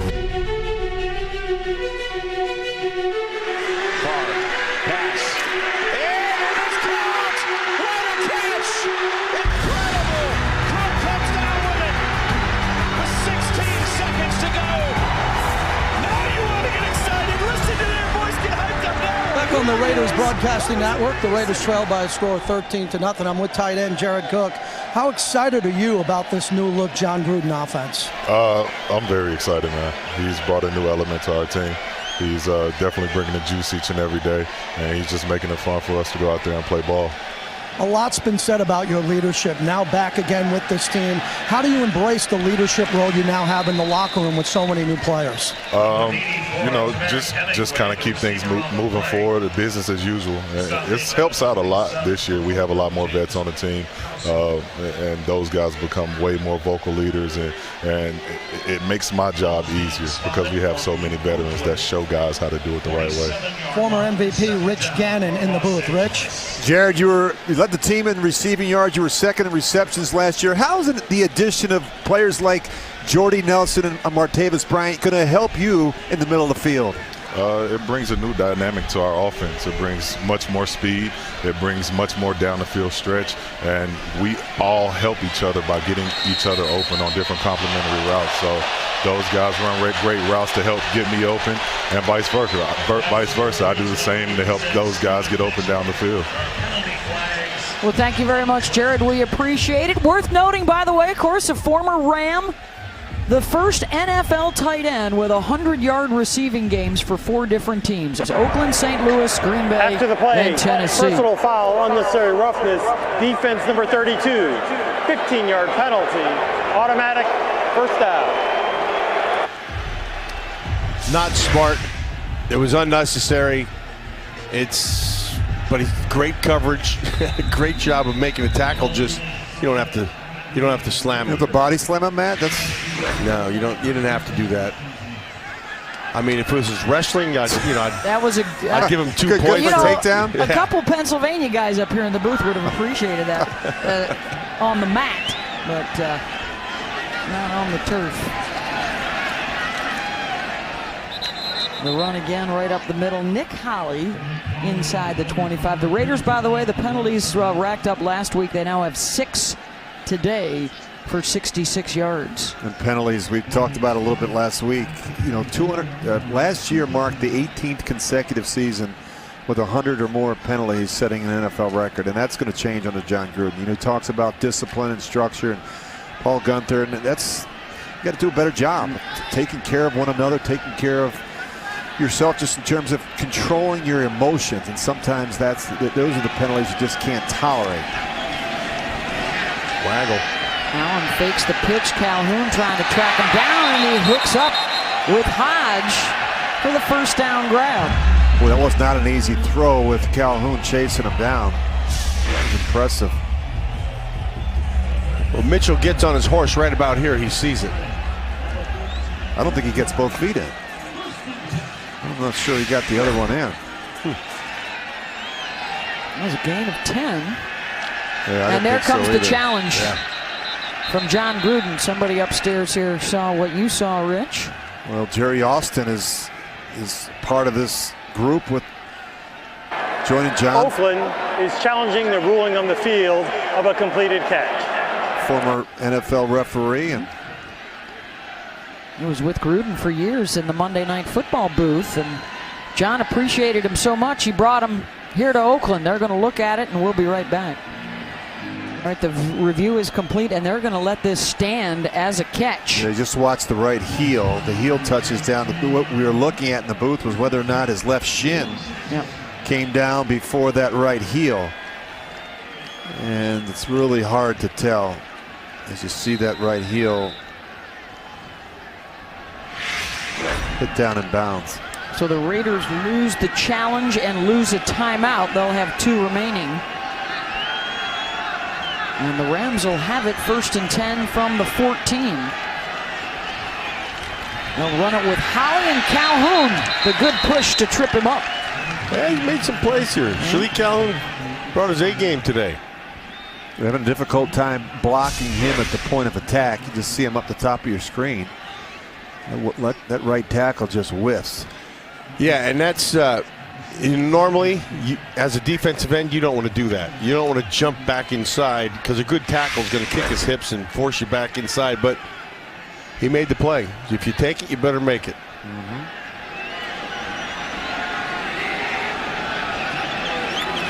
Shalik playing for one of those linebacker jobs. The pass incomplete. That was Nick Nelson who had the coverage. Excuse me, Hamilton.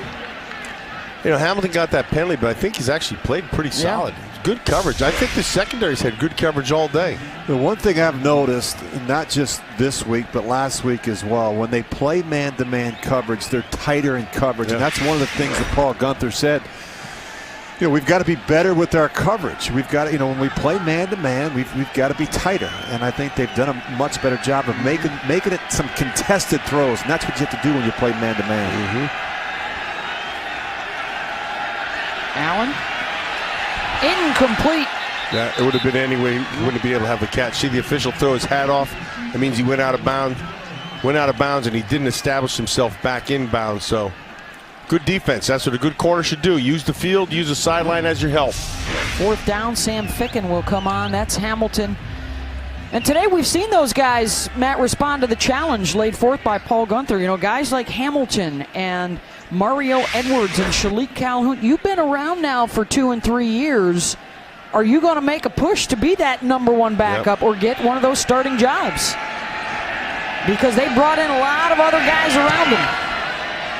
Fickens' 35-yarder is good. I think anytime you make a coaching change, I don't care who you are, there's competition. And even if you're Derek Carr, you want to compete. You want to show this coaching staff that you earn their trust. And that's the best thing when you make a coaching change.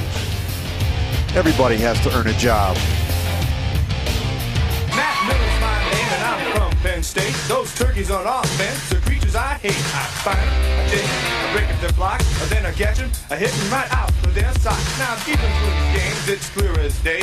But offense gets headline and raises in pain. We wear the silver, we wear the black. We never retreat, we always attack.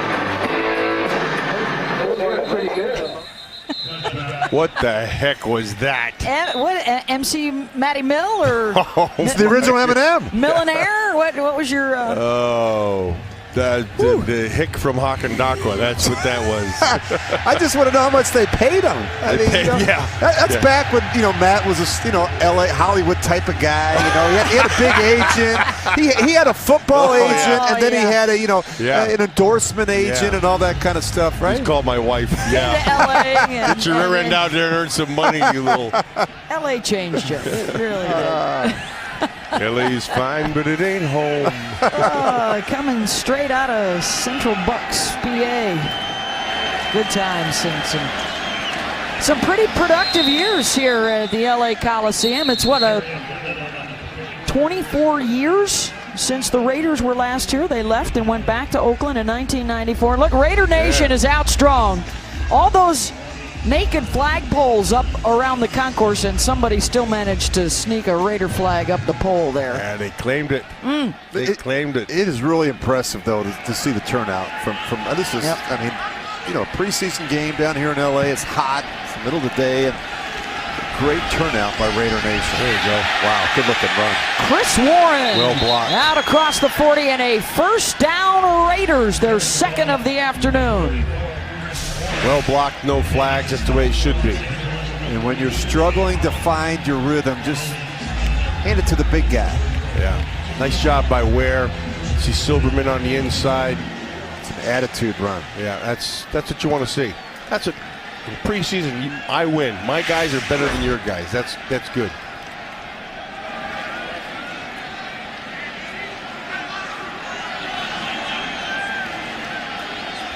Cook taking his time at the line. We'll try Warren again. Wow, a powerful man. I'll tell you what, I don't know if this is going to be the turning point of the season, but ever since the silver-tongued rapper down the end of our booth showed us his street cred, this is a different offensive unit for the Raiders. It is. We got him fired up. Yeah. You see the double team blocks. This is what I like about Warren. He always seems to be falling forward at the end of runs. Yep. 9 rushes for 48 yards. He averaged almost 7 yards a carry last week against Detroit. Best drive of the day so far for the Raiders, and it's more Warren, and he's got another first down. So, all right, Rich. So you come to the line of scrimmage, and you're the quarterback, and you're looking at the front, and we're gonna stay. We want to stay in a run, or you want to get out of what you call in the huddle. You're going to call something at the line of scrimmage. How do you account for numbers? What are you looking at? Yeah, so you want to make sure you have numbers. You don't want to be one short. They've got tools in their toolbox, as John Gruden would say, to make sure that we run away from the down safety matter, we run away from the overload, or we run to the 3 technique, the reduced side, or the guard bubble. Sometimes we're getting these balance sets where you have a tight end on either side, and so you can really run and kind of pick your spot. Cook underneath, the ball squirted free. They're going to rule it an incomplete pass. It was to Saeed Blacknall.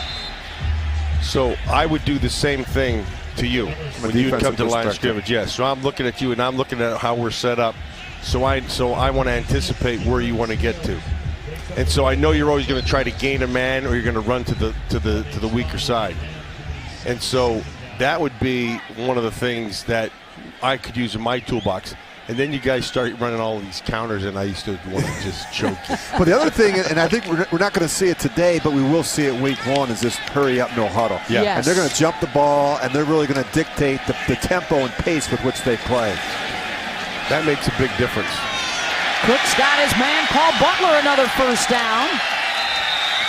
Close to the 20-yard line. Looks like they shoved him out around the 23 and a gain of 23. So Butler had the 24-yard catch last week and a nice one here. Yeah, and a crossing route underneath against the zone. They run and pick the top of it out. Just fill the void. Good throw by Connor Cook. And just to button up what you guys are talking about, I think Raider Nation very excited to see what kind of tempo they will be playing at. And a premium now on the time, right, that a quarterback has post-huddle at the line to survey what's in front of him. Cook almost tipped. Yurichek with the catch and close to another first down. Once they start to go to no huddle and a hurry-up offense, it eliminates a big menu of what you can do defensively, because you have to be able. You're dealing with a short time frame. You have to be able to get everything communicated. You have to get everybody on the same page, and so your list of what you're running really is coming from the middle. Well, for us, we used to just run it from middle backer all the time. The Raiders are in the Toyota red zone. Toyota, let's go places. 1st and 10, just outside the 10. Warren burrowing his way down to the 2. This offensive line has played much better this series, and it's really started up inside. Feliciano's done a nice job. You look at the right guard. That's a wash. And that makes it easy for Chris Warren to get up on the second level. Nice job by Silverman also on the right side. With Boucher and Jordan Simmons. 1st and goal. More of Chris Warren. Touchdown Raiders. It's a walk-in.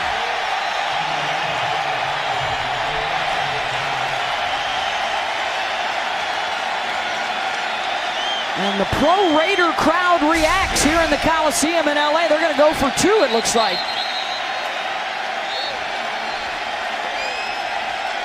They're just winning the battle up front in the trenches. It's good to see. 9 plays, 75 yards in 4.5 minutes. A lot of that the work of Chris Warren on the ground.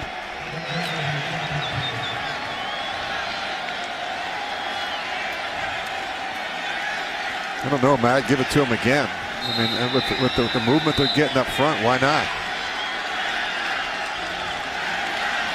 Fumble on the exchange. They're going to try and throw it to Yurichek. It's batted in the air.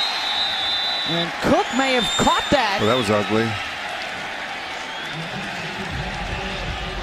Well, it starts with a bad exchange from the center and the quarterback. Connor Cook never, as you see, he comes out, he gets stepped on. He drops the football, he picks it up, it gets batted, and now he catches it, gets tackled. Well, not a good sequence. Out there too, yeah. You're right, Beth. They had the look they wanted. They had the eligible receiver in the flat, and Connor Cook just wasn't able to get a grip on the ball.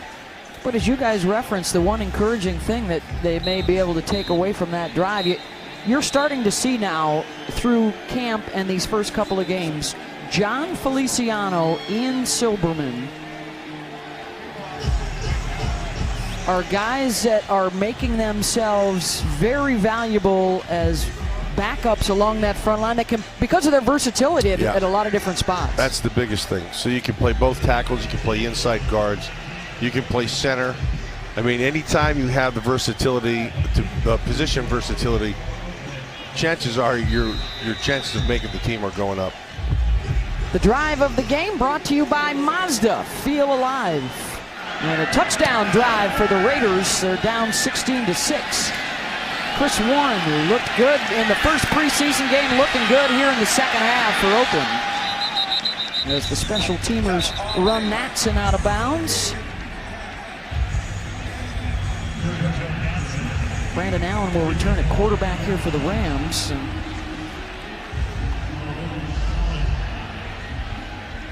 A lot of those same guys back out for the Raiders defense. Azim Victor, Jason Kabinda, a couple of the rookies at the linebacker spots. Well, that Rams right offensive tackle was struggling here in that first series. And Shalik Calhoun took advantage of him. He's back in there, Matt. 64. Yep. 64, yep. Demby. Jamil Demby. Rookie from Maine. The black bear, Matt. Yeah, that's right. The black bear.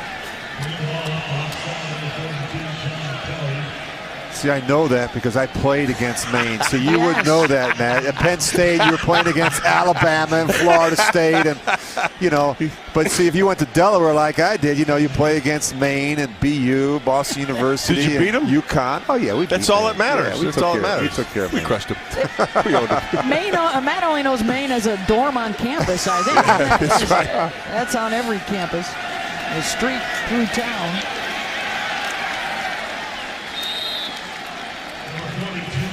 Lafayette College grad Beth Mowens, Penn Stater Matt Millen, Fighting Blue Hen from Newark, right? Yes. Rich Gannon, yeah. We all took different paths to get here. Yes. But we all have roots in Pennsylvania. Nice use of roots. Roots. We got good roots. Eating our Utz potato chips.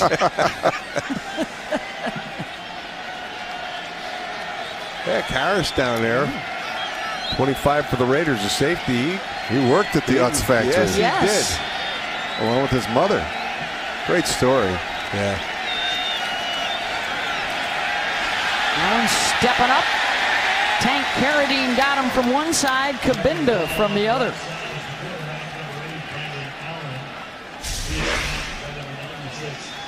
A bit of a gap. See him pull it down, and you see all these players in black shirts. You see their eyes light up. When you see a quarterback run, when I ran, I always looked for a small number, Beth. See, I didn't want to. I didn't want him to run into like these 50 numbers or these 70 numbers. I looked for like 20 numbers because I thought I was safe if I found someone with a 20 number. They're more my size. I stay away from the guys with like 50 numbers. And, you know what I mean, man? I wasn't the best player. I was a smart player. Yeah, you were a talented player. Those legs of yours could move. That's just good math. Yeah, just avoid the big numbers. When they hit you, I tell young quarterbacks this all the time. They're trained assassins. And again, they're trying to play within the rules. But when a big man hits you, you don't have to see it. You can hear it. Oh, yeah, you can feel it. Yep. You mean a guy like Tony Siragusa? We wouldn't appreciate what that that's like? That didn't feel good. Yeah. The goose. Change that rule now. You can no longer kind of implode through the quarterback as he goes to the ground. It's a point of emphasis this year for NFL officials. They need to return. Sometimes when you're struggling on offense, a big play in the kicking game can kind of get you jump-started offensively. Could use a big return here. Here's Griff Whalen. Oh, bad punt. Or a bad kick. They're not going to get a chance here as that goes out of bounds. Heck, the team doctor for the Rams couldn't even catch it. What the heck's wrong with him? We got to work with him. Hey, they're going to get some good field position out of it. There's a change for the Raiders. Just a 27-yard punt will set up Oakland at the 39-yard line for E.J. Manuel, who will come back in at quarterback. EJ's got to do something. It's didn't really get a great opportunity last week. He had the turnover again today. He's got to clean that up. This is an opportunity to do something good here with this drive. Not a bad looking offensive line either. That's pretty good. Now in his 6th year, the former first-round pick out of Florida State, who was a starter for a while in Buffalo, was the backup last year in front of Connor Cook, and actually played a couple of games, got a start when Derek Carr was hurt out with the back injury. But it would appear at this point, although the coaches have talked about the battle continues, that Connor Cook is getting the nod. Yeah, when you look at E.J. Manuel, when he first came out of Florida State, he wasn't ready to play. And to make matters worse, he went to a team that wasn't ready for a young quarterback. And that's part of the problem. Then you go there and you struggle a little bit, you lose your confidence, you bounce around, and now he's in the process of learning a new system, and a difficult one at that. Wow, look at Warren, gaping hole for Chris, down inside the 45, a gain of 13. 13 carries, 73 yards now for Chris. And that'll take care of the 3rd quarter. Raiders moving it much better in this second half. They get a touch on the board. And they're trying to move it again, trailing the Rams 16-6.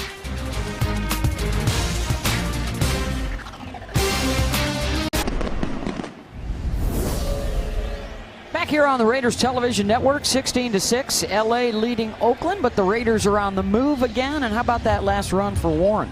So I'll tell you that the job that they're doing up front and moving people off the ball. Just watch this gaping hole. I mean, this is a hole that any back could run through, and you see him clean up the left side. They're cutting off the backside, and next thing you know, he's up on the safety. And that's just, the runs to the left side have been very effective here in the second half for Greg Olsen, John Gruden, and this Raiders offense. Warren's already got 1 touchdown on his 13 carries for 77 yards. So 2 solid performances for the undrafted rookie out of Texas who was playing H-back and tight end for the Longhorns last year. But the coaches really love his physicality. He's going to get caught here and thrown for a loss. Yeah, that's where you don't want to put him. You don't want to get him on the outside edge. He's not a speed guy. He's more of a one-cut downhill guy. The previous play, what you saw, that's what you'd like to do. So what the Rams did, which was smart, was they dropped down to double reduce to the inside and closed off almost like a bear look in the middle, where your both guards and center are covered. And now you're going to have to run outside.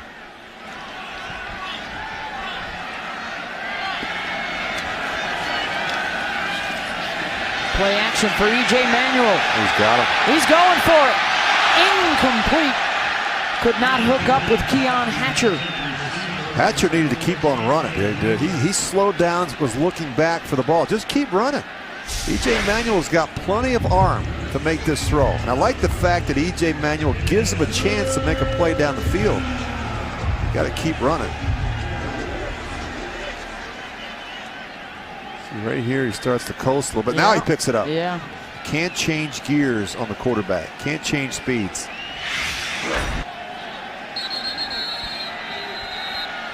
And a timeout going to be taken by the Raiders. They lost a challenge earlier. Their second and a half. So they will have the 1 remaining.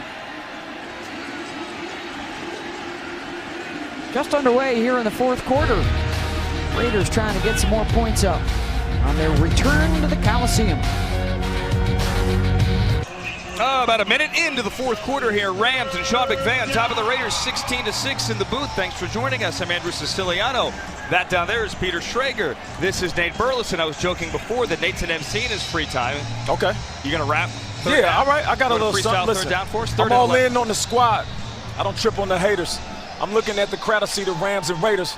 You got Aaron Donald and Ndamukong Suh. The Rams is coming. What you going to do? A little something light. I like it. I thought Schrager was going to give you a beatbox there.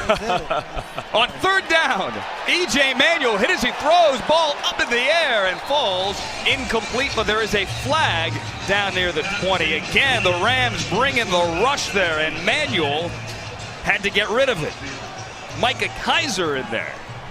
I like that. This defense starting to step up. If you look at that 3rd quarter, the Raiders put up about 90-plus yards, and that Rams offense just 42 yards in that 3rd quarter alone. So Rams D starting to tighten up like they did in the first half. Before the pass, illegal contact, defense number 33, 5-yard penalty, automatic first down. Man, you hate that. They get Curtis Michael for illegal contact down the field. That truly had, in all likelihood, nothing to do with the outcome of the play. He was busy listening to Burleson's rap. Obviously. Obviously. No, you hate to see that because now the drive is alive again. And say what you want. You want to win these games. Rams certainly do. Up 16-6. Defense has played well today. Need to finish it 4th quarter by playing well. Chris Warren again. This guy. Look out. He's a machine. Laguda rides it out near the 15.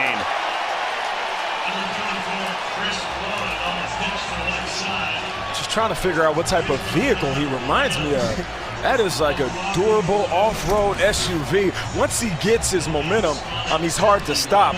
But you got to see the gaps that they create these lanes for. A guy like that, big boy running. Shout out to Laguda, though. Took him up high, wasn't afraid. Said, you coming with it, I'm going to come with it, too. Gain of 23. Puts him in the red zone here, 16-yard line. That's what the Rams defense can do. Here we go, single high safety. Crowd's into it. Gotta love it. Rams, Raiders had some movement. No flag. Now there's the flag. And he's going to take a seat. He's going to get thrown down by Amarius Bryant. Manuel doesn't like that. There is a flag again, and that play was blown dead. Bryant might not have heard it with the crowd getting loud. There was no play before the snaps. False start, offense number 76. 5-yard penalty, remains first down. John Feliciano.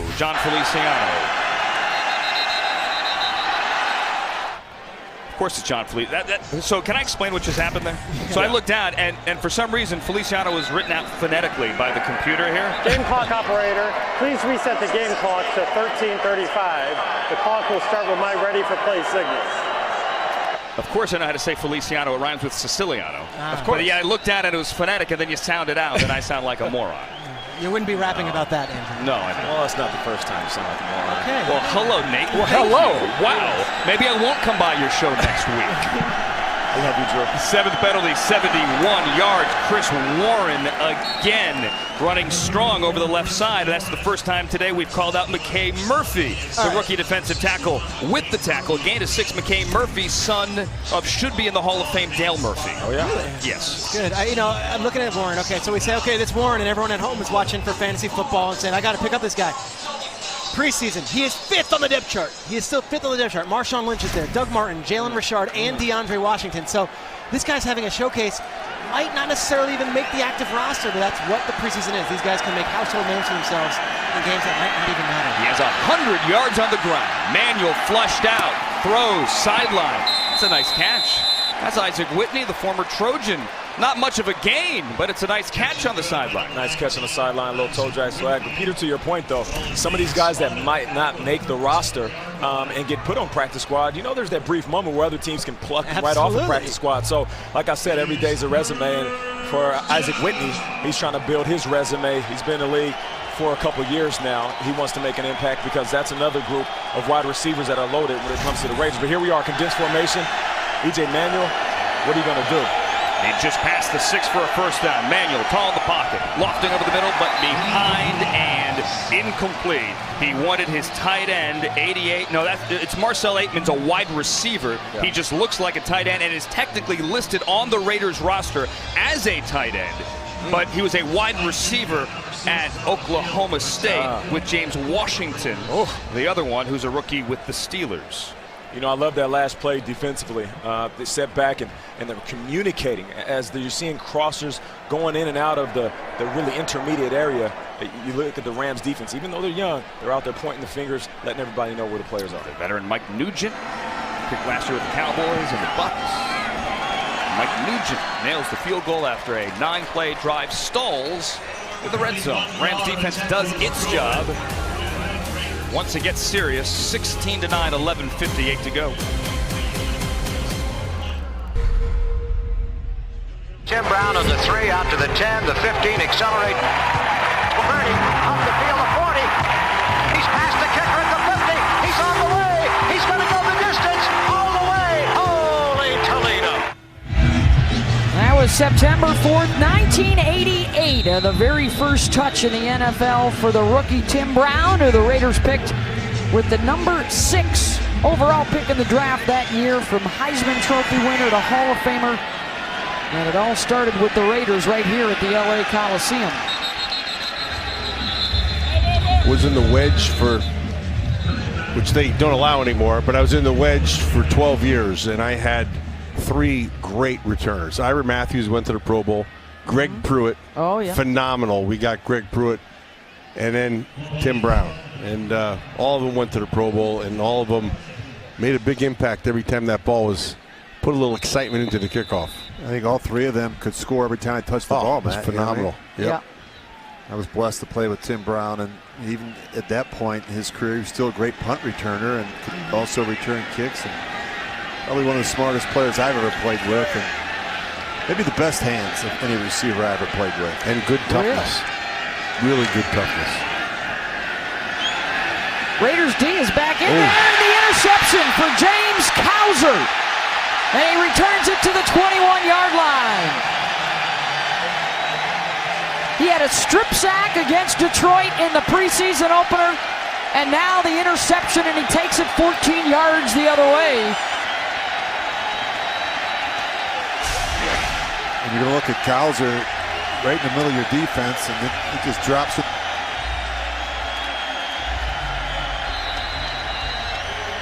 Actually, he's on the backside.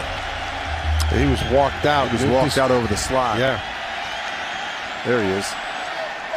Really nice job reading the eyes of the quarterback the entire way. Nice job by Cowser, but poorly done by the quarterback. Manuel gives to Warren, and a flag down again as Warren gets to the 15. Raiders were trying to hold the edge for him. Holding offense. Number 71. 10-yard penalty. Remains first half. They did hold the edge. That was the problem. That's the 4th holding penalty on the Raiders. Yep. 8 now penalties total on the day.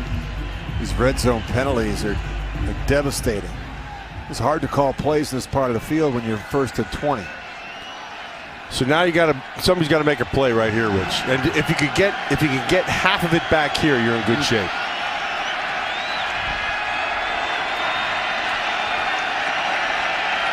Couple of receivers to the right, including Marcel Aitman. And he's looking for his tight end, incomplete to Pharaoh Brown. Good coverage by Holly. Not a good enough throw, Beth, by the quarterback, E.J. Manuel. We talk about location, location, location. It's critical. You've got a receiver running across the formation. You've got to throw it out in front of him. You can't put it on his back shoulder and expect him to make that catch.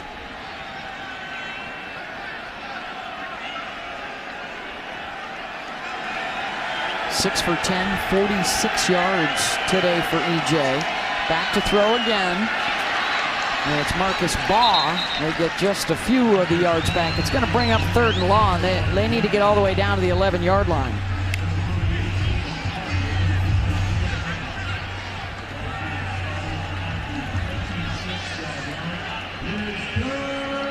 Just haven't been any explosive, nothing. Big explosive plays have come from Chris Warren in the running game. Nothing really to talk about in the passing game, which is really a surprise. Blacknall to the right, Whalen and Aitman to the left. Manuel. Incomplete, broken up, and a flag down. Multiple flags now around Marcus Baugh. Ball's thrown behind him again. Boy, Griff Whalen was wide open on the slot on the other side.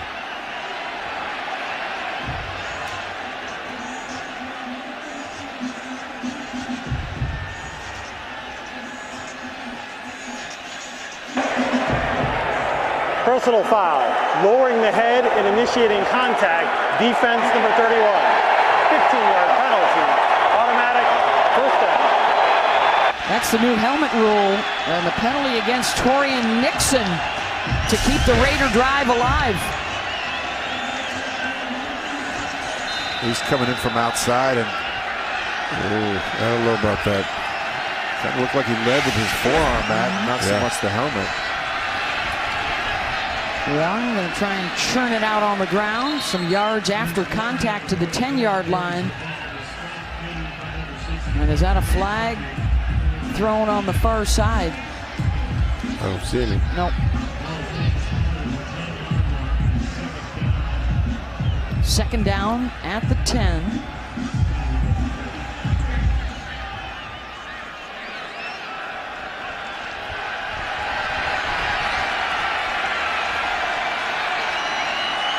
Manuel looking for Whalen, reaching behind him to make the catch, and into the end zone, touchdown. What a play by Whalen. That's a great catch, Rich.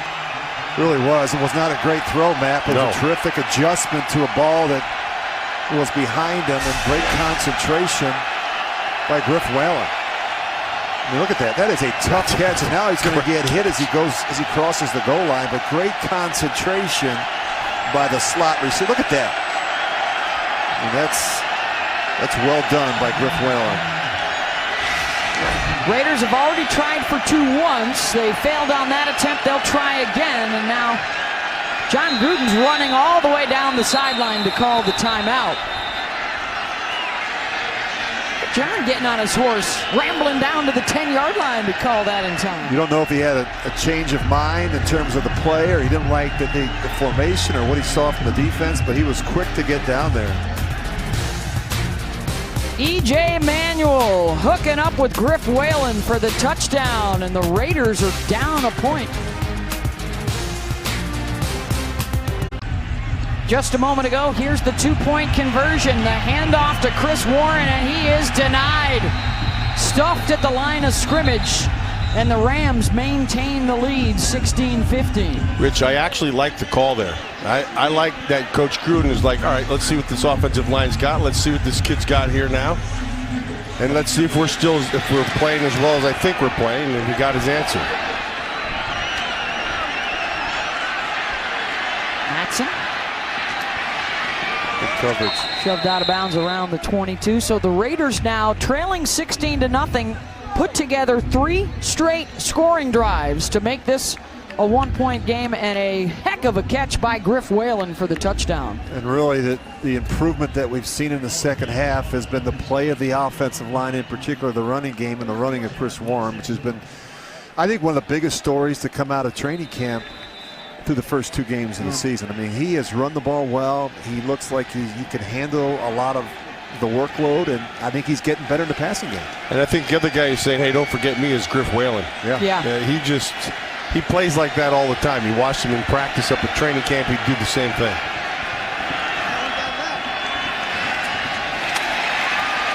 9-yard pickup there for the Rams. Let's send it down now to JT. Thanks, Beth. Corner Rashaan Melvin joins us. Great to see you out there with Gareon Conley. Talk about your play and your communication with him out on the field. Man, it's great to see him back out on the football field. You know, he worked extremely hard to get back from injury, and every time he's on the football field, his presence is felt.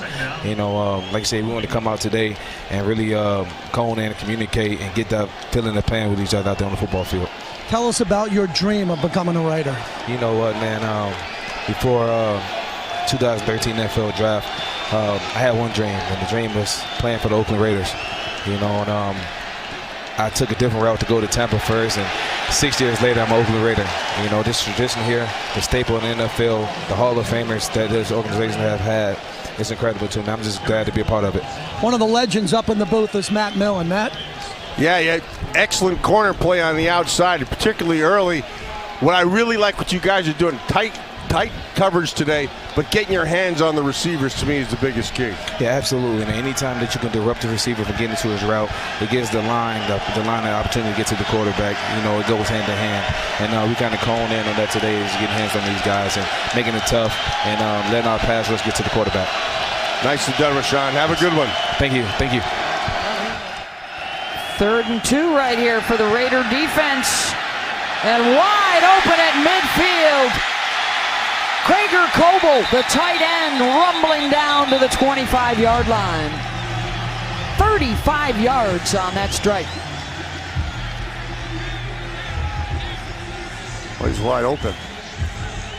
I don't know what happened there. Did you see the coverage? I didn't see the coverage. It just looked like they blew the coverage. They're just going to run the corner route. They turn him loose. They just dropped him. The safety's late to get over. Yeah, he dropped his coverage.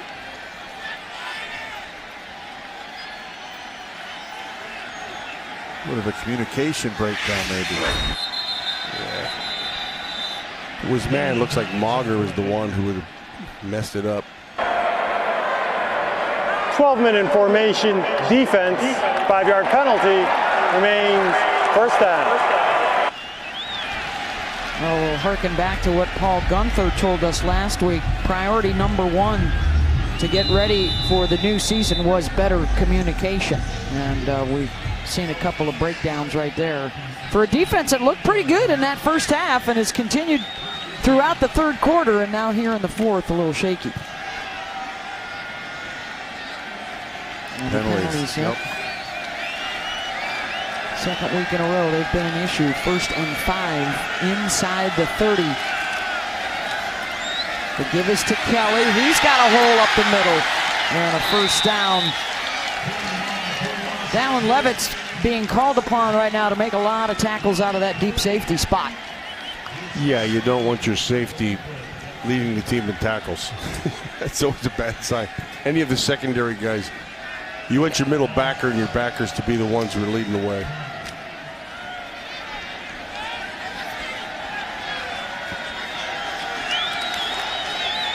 On that gain, so 1st and 10.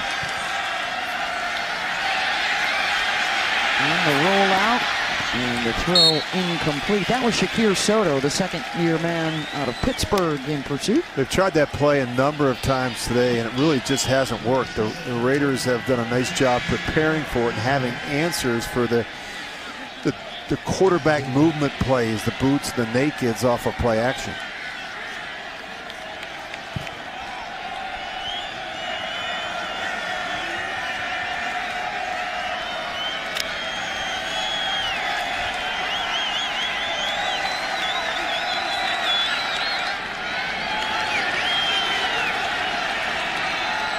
Allen out of the gun on 2nd down. Kelly, patient and corralled. Azim Victor, the 6th-round pick out of Washington, with the tackle.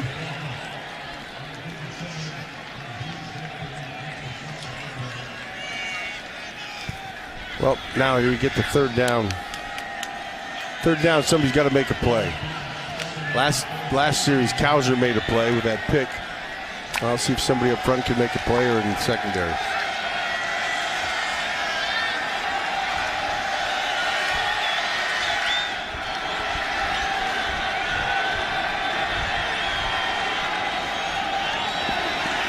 Four-man pressure, Allen to the end zone, incomplete. Hamilton had the coverage on Stephen Mitchell. And it's 4th down. Mitchell had a step on him. The quarterback just didn't give him a chance to make a play. Brandon Allen, you've got to give him a chance up top. Little double move. He's got him beat. Yeah, he did. And he just throws the ball out of bounds. Good little route there by Mitchell. And then Mitchell covers his eyes. He knew he had his man beat. Ficken, who's already hit from 35, will attempt from 32 to add to the Ram lead.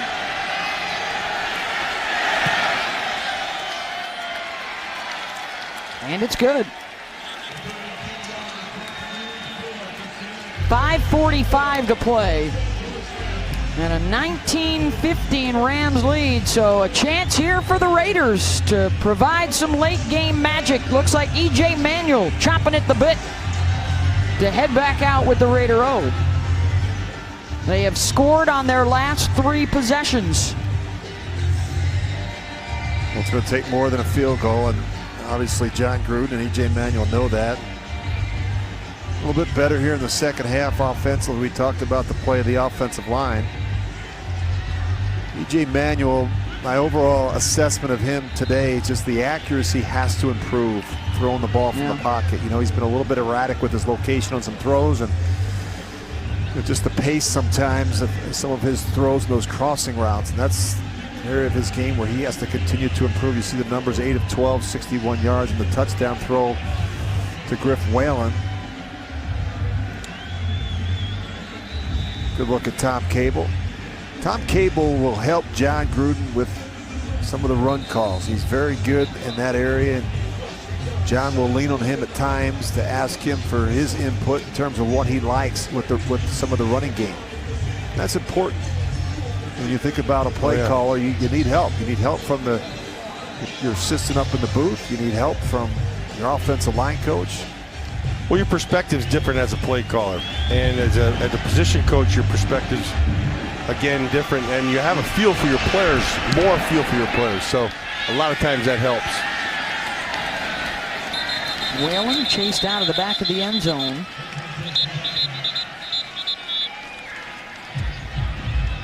And so the Raiders will come out. You know, just watching this game plan, it's foreign to me. You know, it's hard to. It's not what I'm accustomed to seeing. Matt mentioned it early at the top of the broadcast. It's going to be very vanilla. That's just what it's been. Yeah. I mean, neither team wants to show their hand. Very conservative approach. Very limited personnel groupings and formations. Not a lot of motions and shifts. Not a lot of audibles from the quarterback. It's kind of call it and run it, and let's see what we can do. 75 yards away. Incomplete on the first throw. We talk about a drive starter. You're looking for positive play there, and we talked about the location on throws. Not making the easy throws look difficult. And for a right-handed quarterback, that little flat route to the left is one where you have to make sure you square your shoulders and make sure that your feet are in alignment. And that wasn't the case there for E.J. Manuel. 2nd and 10. The pitch to Warren. Tucking that ball in tight up against his bicep. Picks up a few. Ramon Richards with the tackle. And they're 3rd and manageable here. The clock is still at 5:30, so you're going to have to punt it if you don't get it here. But you'd like to be at least 3rd and 5 and less here in 3rd down.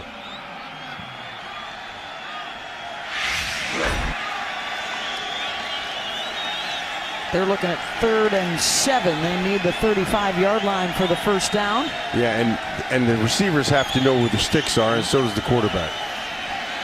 Manuel with time and the first down. Marcell Ateman. Good catch, too. The rookie Good coverage. out of Oklahoma State. 25 yards. This Ateman kid's interesting to me because it looks like I think the knock on him was his speed, but he always runs just fast enough. Guys are covering on him, but he comes down with catches, he makes plays, and he's fast enough. And the comments that came out of the quarterback room when you talk about Ateman is that he makes the contested catch. And you love his size. He's 6'4", he's 215 pounds, and he can work in the middle of the field. Guys made a lot of contested catches from all 3 quarterbacks during training camp. And that's what they like about Ateman.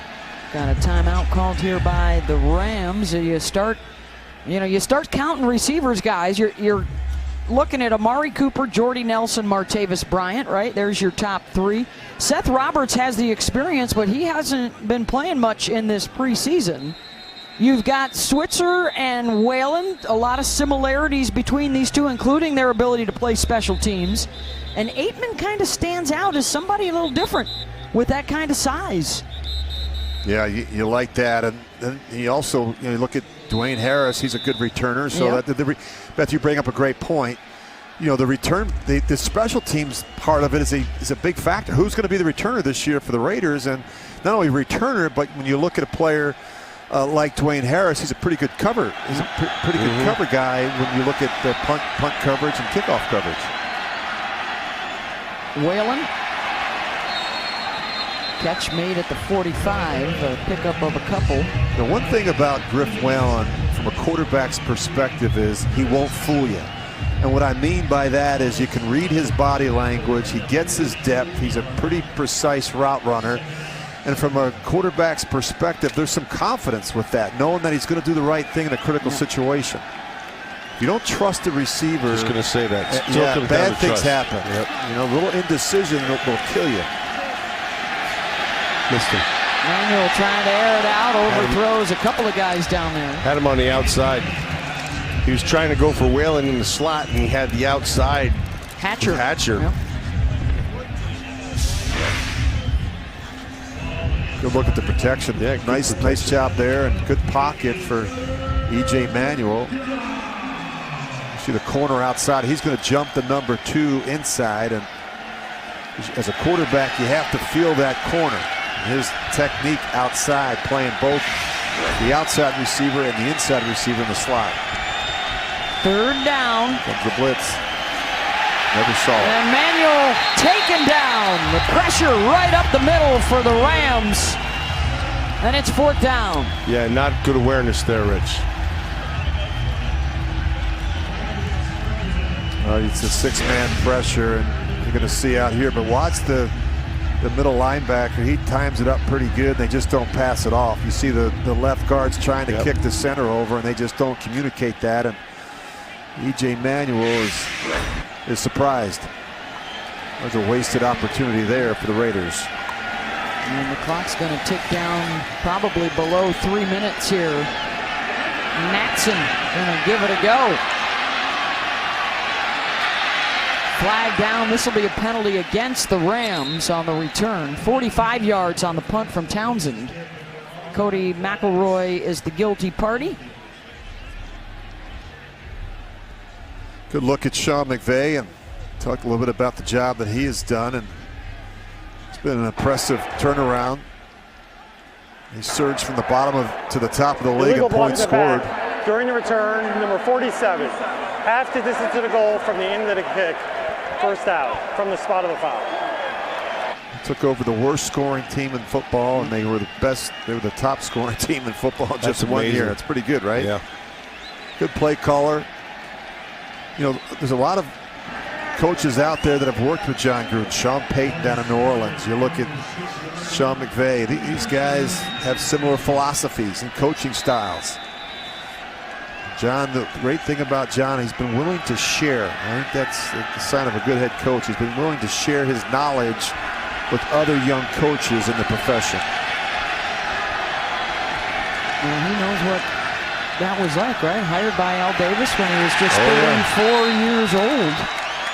He had to convince Al Davis to hire him, you know, and you know, that was a unique relationship. And, you know, Al Davis was willing to give young coaches opportunities. You know, I think about Art Shell and, you know, Tom Flores, a former player, and John Madden was the youngest coach in the league. Yeah, how about it? You know, and the other thing about Al Davis was he former players that had played for him. He wanted to give them opportunities within the organization, whether it be coaching or in personnel. Art Shell, Fred Blitnikoff, Willie Brown.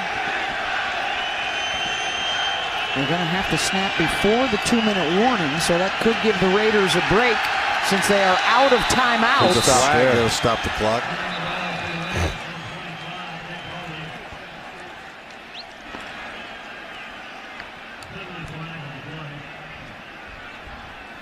No, it's going against the Raiders. It's going against Gabe Wright, it looks like. Personal foul, face mask, defense. 15-yard penalty, automatic, first out. A costly one against the Raiders, who are out of timeouts. And we have reached the 2-minute warning on a 4-point game.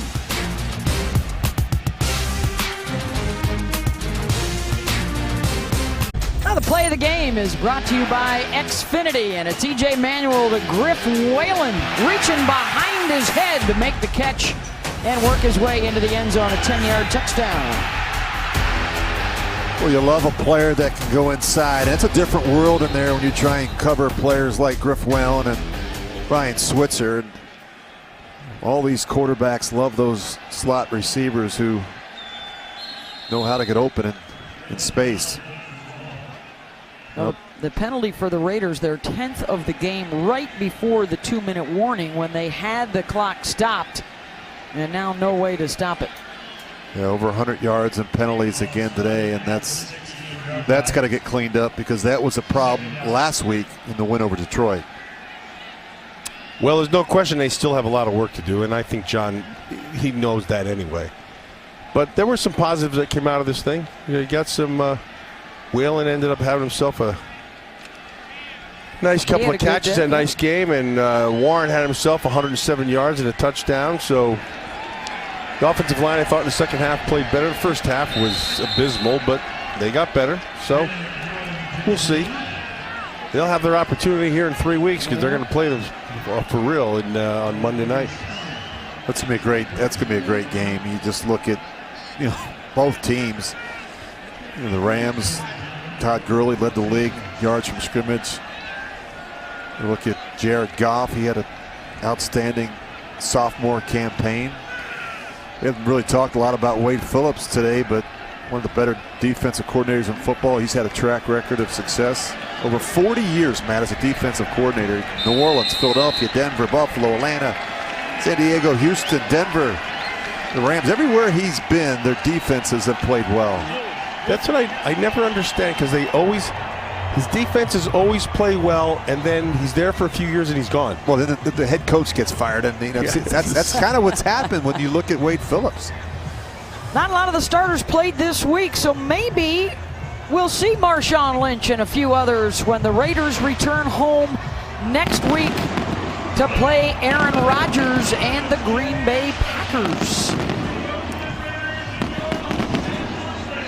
19-15 is the final. The Rams a winner over the Raiders. When we come back, JT the Brick will take it over.